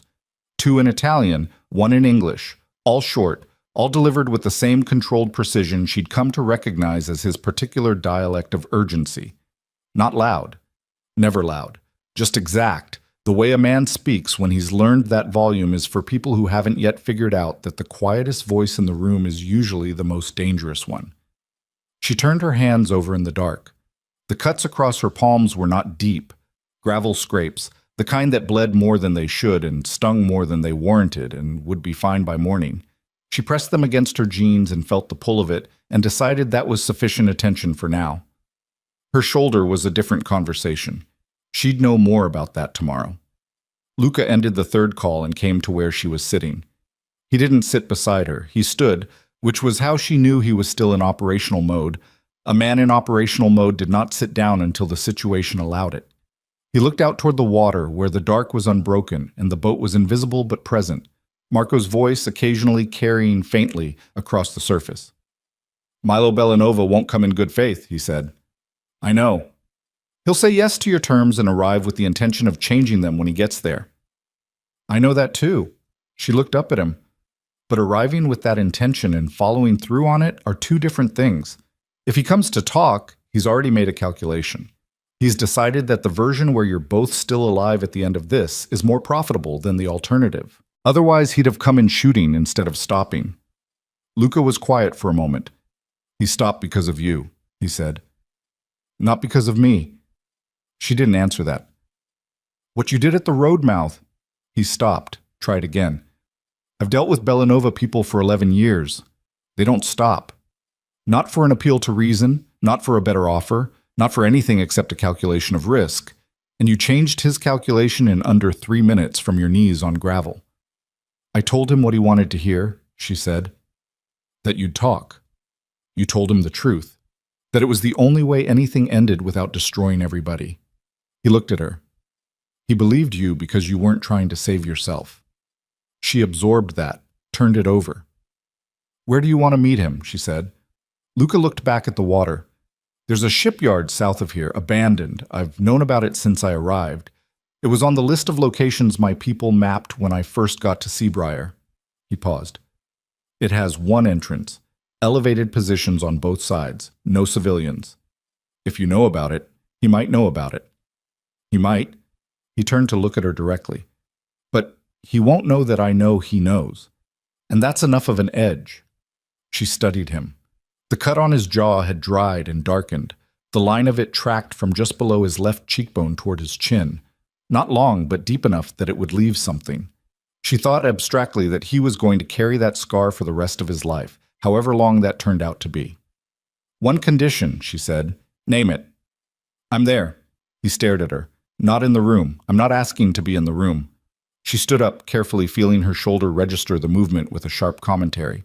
But I'm there, on site, in a position where I can see what's happening. I am done being the person who waits somewhere and finds out how things turned out. Vivian, that's the condition. She met his gaze. You told me tonight that you made decisions unilaterally that you shouldn't have. This is me doing the opposite of that. This is me telling you up front exactly what I'm going to do. He looked at her for a long time. There's a mezzanine structure on the north side of the main building, he said finally. Steel frame, elevated, sightline over the whole floor. A pause. You stay there and you stay back from the edge. Agreed. And if it goes wrong, I don't need you to tell me what to do. Something moved in his face, not quite a smile, closer to the expression of a man who has just recalibrated something fundamental about his understanding of another person. No, he said, I don't suppose you do. He turned toward the water and made a short, low sound, a specific sound, the kind that carries meaning to people trained to receive it. And after a moment, Marco's voice came back across the water, and then the quiet sound of oars. The boat came in slowly. Vivian stood at the edge of the dock and watched it materialize out of the dark, Marco at the stern, and Ella in the bow with her notebook bag on her lap, and her knees pulled up and her eyes tracking the dock until she found her mother. She didn't call out. She sat still in the boat with that particular quality of held-inness that she'd had since the moment Vivian had crouched beside her on the inlet ground and told her to run. And she waited until the boat was close enough, and then she stood up in one motion, and Vivian leaned out and caught her and pulled her in. Ella pressed her face into Vivian's neck. They stood like that on the dock for a moment. Ella's arms were locked around her mother's shoulders, and her feet were dangling slightly because Vivian was holding her up, and neither of them said anything. Your hands are cold, Ella said finally, into Vivian's collar. I know. And your shoulder feels weird. Also correct. A pause. Did you do something scary? Ella asked. A little bit. Ella was quiet for a second. Then, did it work? So far. Ella tightened her arms once, brief and hard, and then she loosened them and leaned back to look at her mother's face in the dark. The dark eyes, steady, examining. 6 years old, sitting in a boat in the middle of the night in a town that had just become complicated. And she had the look of someone who was filing everything away for a conversation they intended to have when the immediate situation resolved. Okay, Ella said. Vivian set her down. Depa. They moved within the hour. Ricci and the one other man still standing took point. Luca drove the sedan. Someone had retrieved it from the access road, she didn't ask how, with Vivian beside him and Ella in the back with Marco. Ella fell asleep 10 minutes in, which said everything about the particular resilience of children and nothing reassuring about the night ahead. The shipyard was 20 minutes south. Luca had called Bellanova's man from the inlet with coordinates and a time. 1 a.m. The night had the quality of held breath, the particular dark that came in off the water in the hours before dawn, and the road was empty. Tell me about him, Vivian said. Milo, not his father, him. Luca's eyes stayed on the road. younger than the war. He was 15 when his father and mine started. He grew up inside it the way we all grow up inside the things our parents hand us, not choosing it, just inheriting it. Does he want to end it? He wants to survive it.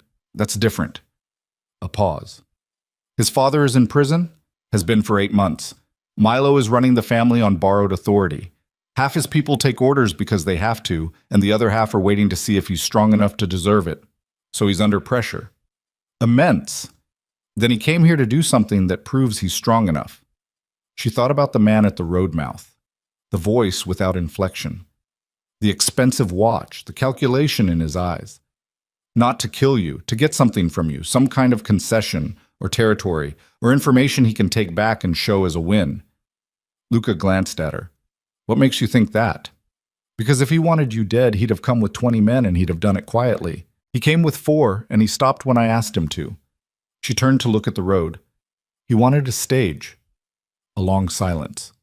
You're right, Luca said. So give him something. What are you suggesting? I'm suggesting that the thing he needs most right now is to walk away from this with something his father never managed to get. Not your blood.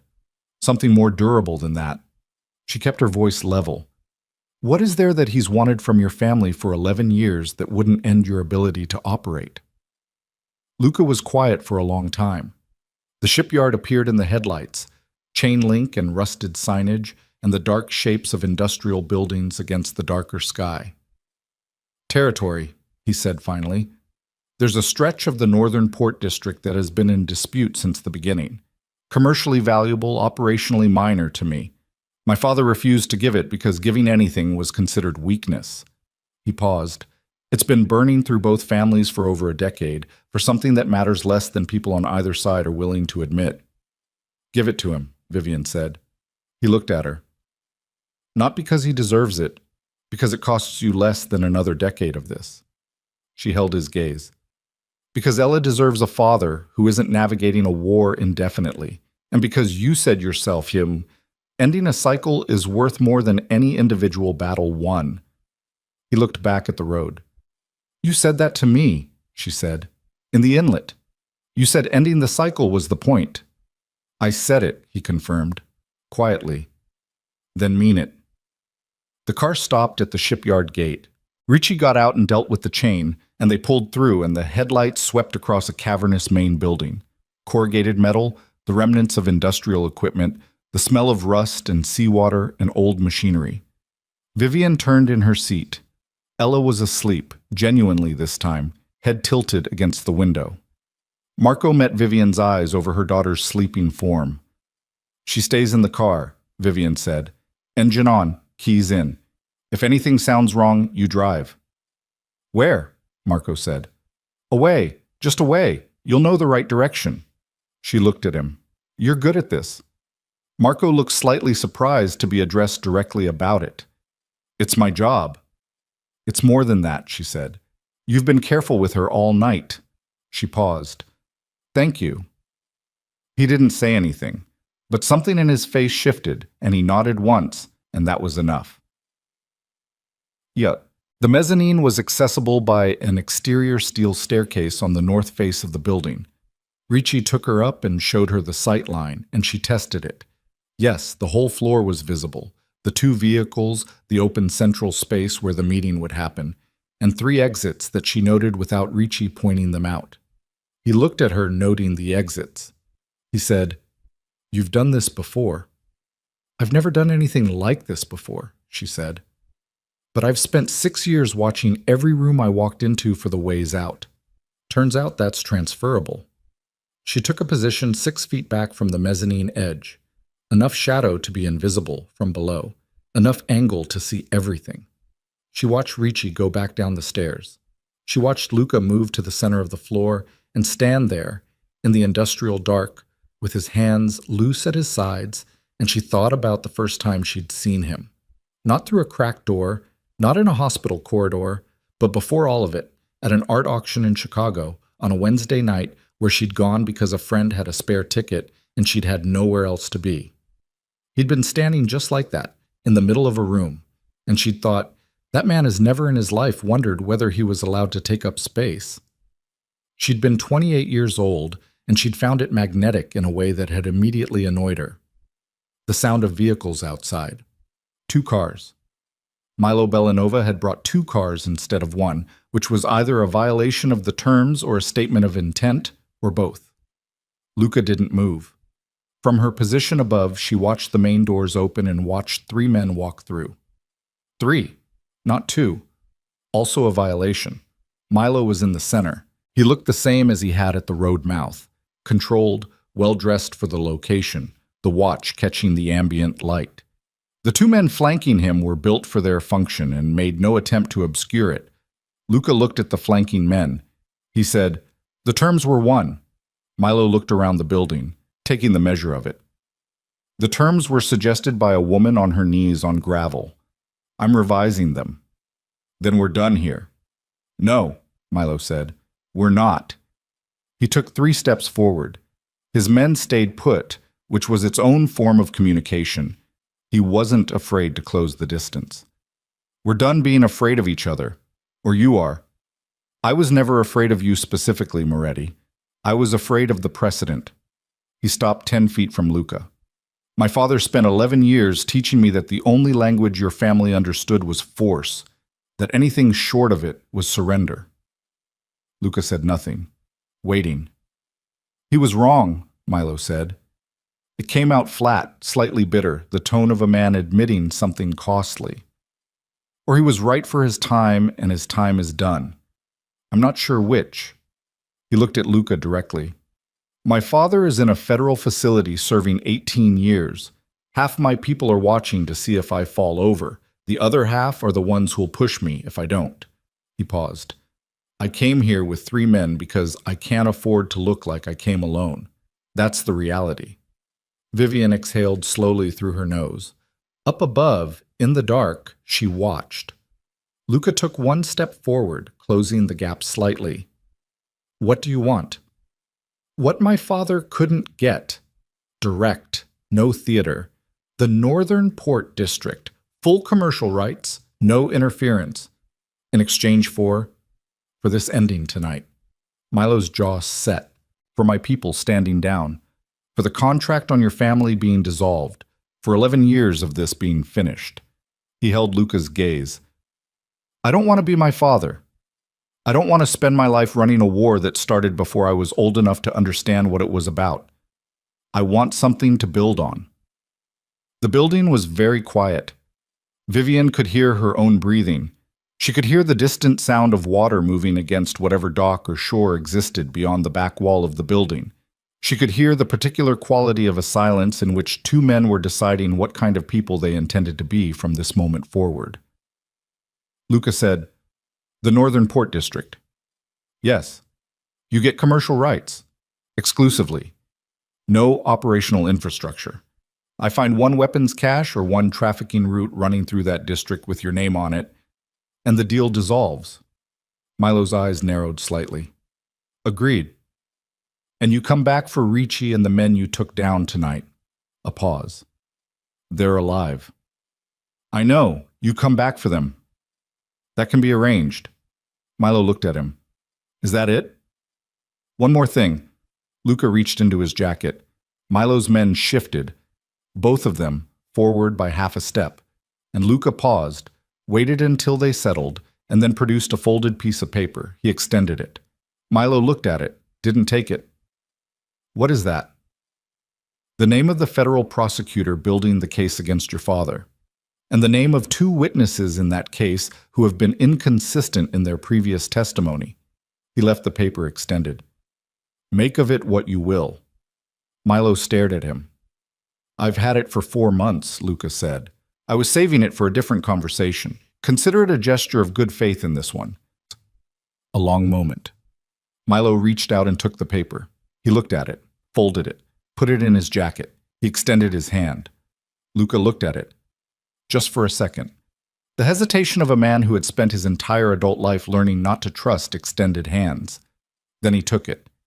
They shook once, brief, without warmth, but without hostility. The handshake of men who have run out of the energy to hate each other and have found that exhaustion, properly applied, can do the work that reason couldn't. Milo turned. His men fell in behind him. At the main doors, he stopped and looked back. "The woman at the road mouth," he said. "Who is she?"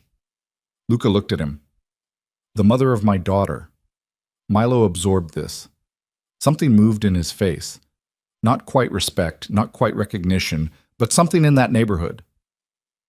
"She should have been a general," he said. Then he left. The building doors swung shut behind them. Vivian stayed on the mezzanine for a full minute after she heard the cars leave. She needed the minute. She needed to sit on the steel grating with her back against a support beam and her knees pulled up and let the night settle out of her body. The adrenaline, the fear, the 6 hours of operating at a register she hadn't known she could sustain. Her palms hurt. Her shoulder was now lodging a formal complaint. She got up. She went down the stairs. Luca was still standing in the center of the floor when she reached the bottom. He was looking at the doors where Milo Bellanova had walked out. He turned when he heard her footsteps. Neither of them spoke for a moment. "The Northern Port District," she said. "Yes." "Is it really operationally minor?" He looked at her. "It generates about 4% of total revenue. The dispute has cost both families considerably more than that over 11 years in money, time, and people." He paused. "So, yes. And the prosecutor information. Real. I checked it 3 times before I brought it. You were already planning this." He was quiet for a second.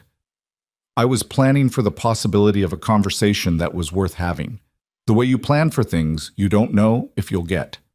She looked at him across the industrial floor, the cut on his jaw, the gray sweater that had started the evening clean, the hands that she had watched extend a piece of paper toward a man who had come here to end his family's bloodline.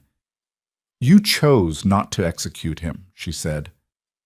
"Milo, when you had 3 men and the position and the night, you had options. I had one option that ended this. The others just continued it." She thought about that. She thought about 11 years. She thought about a man doing 18 years in federal prison for a war that had outlived its own reasons. "Your father," she said. "Would he have made the same call?" Luca's face did something complicated. "No." "Why not?" "Because he believed that the only victory worth having was a total one. That compromise was another word for the beginning of the next conflict." He looked at the floor. "He wasn't wrong about that exactly, but he also never—" He stopped. "What?" He looked up. "He never had anything outside the war that he valued more than winning it. So the calculation was always the same, every time." She stood in the shipyard in the hour before dawn with the smell of rust and salt and the sound of water through the walls, and she thought about the calculation, about what changed it, about a 6-year-old girl asleep in the back of a car with a stuffed rabbit and a notebook, and the patient certainty of someone who had been told that the person who loved her was going to be there when she got back. "What happens now?" Vivian said. Luca looked at her. "With Bellanova?" "With everything." He took a breath. Let it out. "Bellanova is done, if he holds to it. I believe he will. He's got more to gain from stability than from another decade of this." He looked at his hands, then back up at her. "As for the rest, I've been doing something for the last 14 months, quietly. Before I found you, before I knew about Ella, before any of this." He paused. "I've been moving money, restructuring, the legitimate side of the business, the real estate, the import brokerage, the restaurant group. They can stand alone. They've been able to stand alone for years. I was just never willing to let them." She looked at him. "I'm done," he said simply. "With the rest of it. It's not a decision I made tonight. It's a decision I made over 14 months, and tonight is just the last weight off the scale." He held her gaze. "I want to be in Ella's life. That's not possible if I stay in this world. So I'm leaving it." She absorbed this. "People don't just leave that world," she said. "No, but they do restructure it, divest, sever ties, make themselves ordinary enough that there's no longer a reason for anyone to look twice."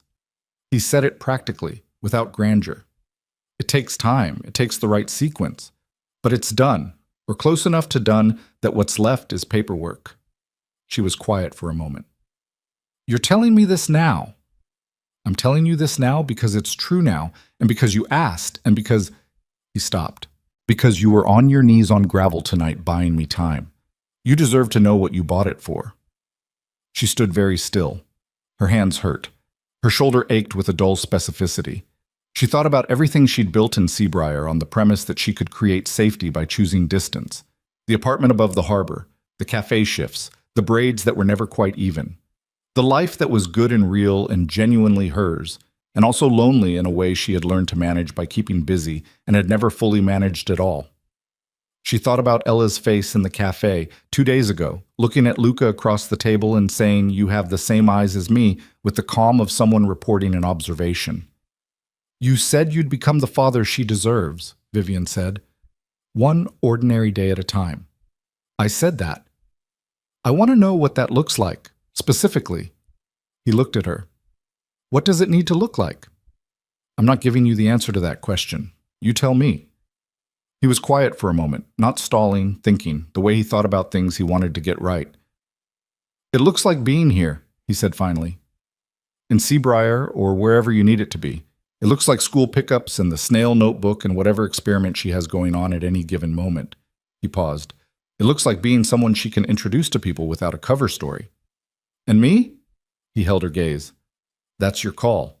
Entirely. Whatever you need that to be. Co-parents, people who share custody and nothing more. I'll make that work. I'm not here to ask you for more than you can give." She stared at him across the shipyard floor. "I was wrong," she said. He waited. 6 years ago. Not about leaving. I don't know that I was wrong about leaving, but about the way I left, about not asking the question. She felt the words cost her something as she said them. I had 10 hours, and I didn't use them. I decided I already knew the answer, and I built a life on top of that decision. "Vivian, let me finish." She took a breath. "I'm not asking for your absolution for it. I'm just saying it out loud because I've been carrying it since you sat in my kitchen and told me about the 10 hours, and I need to put it down somewhere." She looked at him. "I'm putting it down." He was looking at her with an expression she couldn't fully catalog. Too much in it. "I left you," she said, "at one of the most dangerous moments in your life, carrying your child, without a word. And you spent 14 months restructuring your entire existence, and then you came to my door and knocked and waited, and didn't ask me for an explanation." She held his gaze. "Why?" He didn't look away. "Because you didn't owe me one." She stared at him. "You made the decision you made with the information you had," he said. "The information was wrong, but it was what you had. You were protecting her." He said it quietly, without martyrdom, just as a thing that was true. "I don't spend much time being angry at people for trying to protect the people they love." The building was very quiet. Outside, beyond the walls, the first birds were beginning. That earliest pre-dawn sound, tentative and thin. The sound that always arrived before the light did. She walked toward him, not fast, not with drama. Just closed the distance between them on an industrial floor at the edge of morning, and when she was close enough, she put one hand, the cut palm, she realized too late, which made it awkward and slightly painful, against the left side of his jaw, avoiding the cut. He went very still. "I don't know what this is yet," she said. "I want to be honest about that." "Okay. I know she needs you, I know that." She held his gaze from 6 inches away. "And I know, after tonight, after the way tonight went, that you're not the man I built in my head over 6 years. You might be worse in some ways and better in others, and I don't know yet. And I need time to know." "You can have it." "I'm not finished." She kept her hand where it was. "I also know that the person I was at the bus station at 5 in the morning was someone who made herself entirely alone because she thought that was the same as being safe. And I've spent 6 years being very, very safe and very, very..." She stopped. "Alone," she said. "Very alone." Something in his face broke open, just slightly, just enough. "I'm not asking for anything tonight," she said. "But I'm not closing the door either." He covered her hand with his. Gently, the way you hold something you know is fragile and warm and real. "Okay," he said. His voice had gone rough. "Okay." They stood like that in the shipyard for a moment, the birds outside getting louder. Then she dropped her hand and stepped back and said, "Let's go get our daughter." So, Ella woke up when the car door opened. She surfaced from sleep with her usual speed and looked at her mother getting into the passenger seat and then at Luca getting behind the wheel, and she registered with 6-year-old accuracy that the temperature of the air in the car had changed. "Is it done?" she said. "It's done," Vivian said. Ella nodded. She looked out the window. Dawn was beginning, just a gray-blue loosening of the dark at the horizon, the first suggestion of color over the water. "I'm hungry," Ella said. Luca made a sound that was almost a laugh. It came out slightly broken, slightly surprised, like a laugh that had been waiting a long time and finally found the exit. "We'll find somewhere," he said. They found a diner 12 miles north that was open at 5:30 for the fishermen and the early risers. A corner booth, Formica table, a coffee pot that the waitress kept circling back to refill. Ella ordered pancakes and ate most of them and did not spill anything, which she mentioned unprompted as a significant achievement. She sat between Vivian and Luca in the booth, which she had arranged herself, shifting down the seat without announcement until she was in the middle. She kept her notebook out on the table and made several entries while waiting for the food, which she did not explain and which neither adult asked about. After the food arrived, she said, without looking up from the notebook, "Are you going to stay?" The question was aimed at Luca. He looked at her, and then at Vivian, and Vivian made a small movement with her eyes that meant "This one is yours." He looked back at Ella. "Yeah," he said. "I'm going to stay." Ella made one more entry in the notebook. Then she closed it. "Good," she said, and picked up her fork. "Best I 3 weeks later, the apartment above the harbor had too much furniture. Not badly, just the particular fullness of a space that had been configured for 2 people and was now accommodating 3, and the accumulated belongings of a man who had, it turned out, very few belongings in the way of things that mattered, and considerably more in the way of books, which Ella had immediately cataloged and organized by a system she refused to explain. Luca slept on the couch for the first week. His idea, not Vivian's, he'd said, practically, that the arrangement needed to make sense to Ella before it needed to make sense to anyone else, and she'd agreed, and she'd also noticed that he'd said it without any of the strategic patience she'd initially suspected him of deploying, and with something that looked more like actual consideration.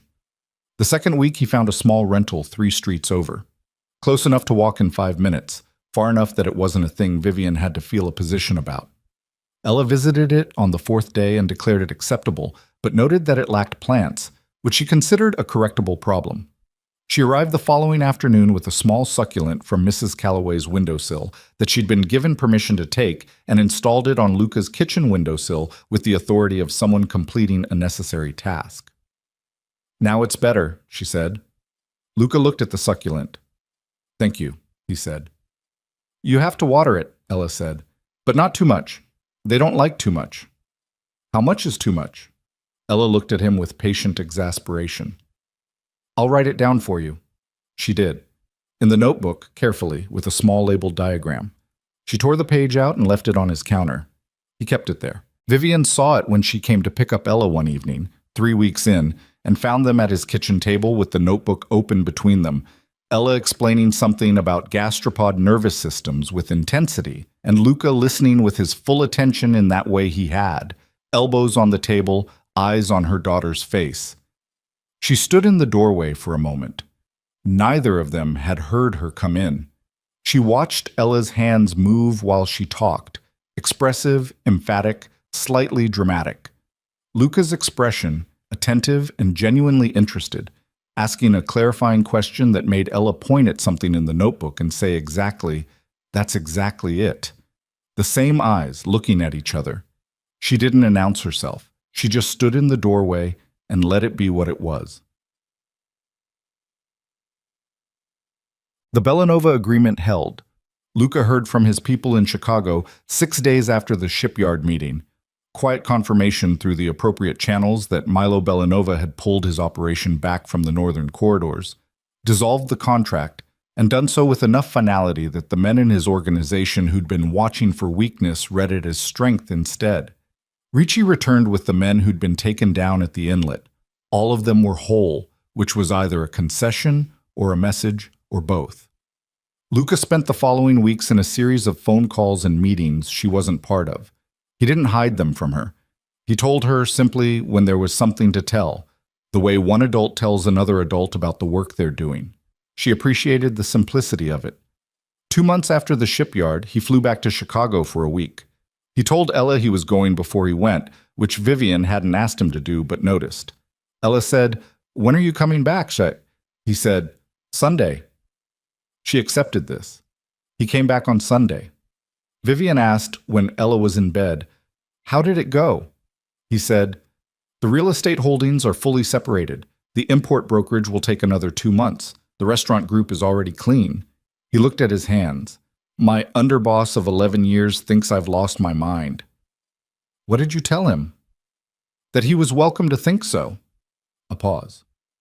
"He'll run what's left of the operation. It's smaller now, more contained. Nothing I need to be part of to keep moving." He looked up. "In 6 months, I'll be someone a background check finds very boring." She sat across from him at the kitchen table, her kitchen table, the one with the cracked leg she'd propped with a folded magazine for 2 years. "Is that what you want?" she said. He was quiet for a moment. "I've spent my whole life inside something my father built. I don't know what I want outside of it yet." He was honest about it, no pretense. "But I know what I don't want." "What?" "Ella asking where I am and not knowing the answer. That's the thing I don't want." She looked at him. She said, "You should get a plant for your living room too. Ella's going to keep escalating." He looked at her, the almost laugh again, slightly surprised each time. "What kind?" "Something harder to kill than a succulent. Give yourself a learning curve." He was smiling. She noticed it the way she noticed things she'd decided not to examine too closely. Present, registered, filed away. She stood up to go put the kettle on. He said, behind her, "Vivian?" She turned. He was looking at her across the kitchen, just looking. Nothing staged about it. "Thank you," he said, "for opening the door." She stood at the kitchen counter and thought about a door she'd stood behind with her forehead pressed against it, listening to footsteps go down the stairs, the building door open and close. The door she'd turned around and put her hand on the knob of. "You would have knocked again," she said. "Every day." She turned and filled the kettle. "I know," she said. The morning she thought of, later, as the morning everything finally landed, not the shipyard, not the first night, not even the harbor cafe, was an ordinary Saturday in late autumn. The herbs on the windowsill had been repotted. She'd done it 2 weeks earlier, a Sunday project, while Ella supervised and Luca sat at the kitchen table making the calls he still had to make. And the kitchen had smelled like rosemary and potting soil, and it had been mundane in a way she'd wanted badly, and hadn't known she'd wanted until she had it. Ella had gone down to the harbor with a jar and a plan. Something about tidal patterns, something about which rocks the small crabs preferred. Luca had gone with her, which had become a Saturday morning arrangement. Not by discussion, just by accumulation, the way things become arrangements when the people involved keep choosing them. Vivian was at the kitchen window with coffee when she saw them on the harbor path below. Ella was walking fast, the way she always walked when she had a purpose, notebook under one arm.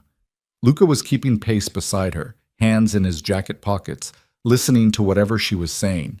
She looked up at him mid-sentence and made a gesture with the hand that wasn't holding the notebook, an emphatic explanatory gesture, the kind she used when the point was important. And he nodded and said something back, and Ella laughed. Not the polite laugh she used with adults she was still assessing. The full one. The one that was also slightly too loud and came from somewhere undefended. Vivian stood at the window with both hands around her coffee cup and watched them go down the path toward the harbor. She thought about a bus station at 5 a.m, a name on the inside of her wrist, the specific quality of the dark at that hour, before dawn, before any of it. She thought about a woman who had told herself that running was the same as protecting.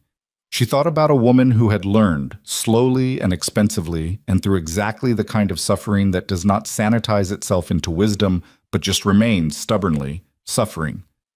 That protection was not a place you ran to, it was something you stayed to provide. She went outside. She caught up with them on the harbor path, pulling on her jacket, coffee abandoned on the counter. Ella heard her footsteps and looked back without breaking stride. "You're coming?" Ella said. "I'm coming." Ella faced forward again with the satisfaction of someone whose plan has expanded in the right direction. She reached out her free hand without looking. Vivian took it. On Ella's other side, Luca glanced at Vivian over their daughter's head. The autumn light on the water, the sound of gulls. His face older than the one she'd loved first, and carrying everything the years had put in it. The weight of the choices, the scar along his jaw now faded but permanent, the lines at the corners of his eyes that hadn't been there before. She held his gaze for a moment. Then she looked at the harbor, and the three of them walked. Ella talked about crabs the entire way, and nobody asked her to stop, and the morning light came off the water at an angle that was very particular to that coast, that season, that town she had built a life in from almost nothing. The door to tomorrow, Vivian thought, was not something you found at the end of the running. It was something you walked through when you finally stopped. And this, the rocky harbor path, the cold, salt air, the small, warm hand in hers, the man walking beside her carrying a life he was still learning to put down. This was what it looked like on the other side. Not perfect, not without cost, but open, wide open.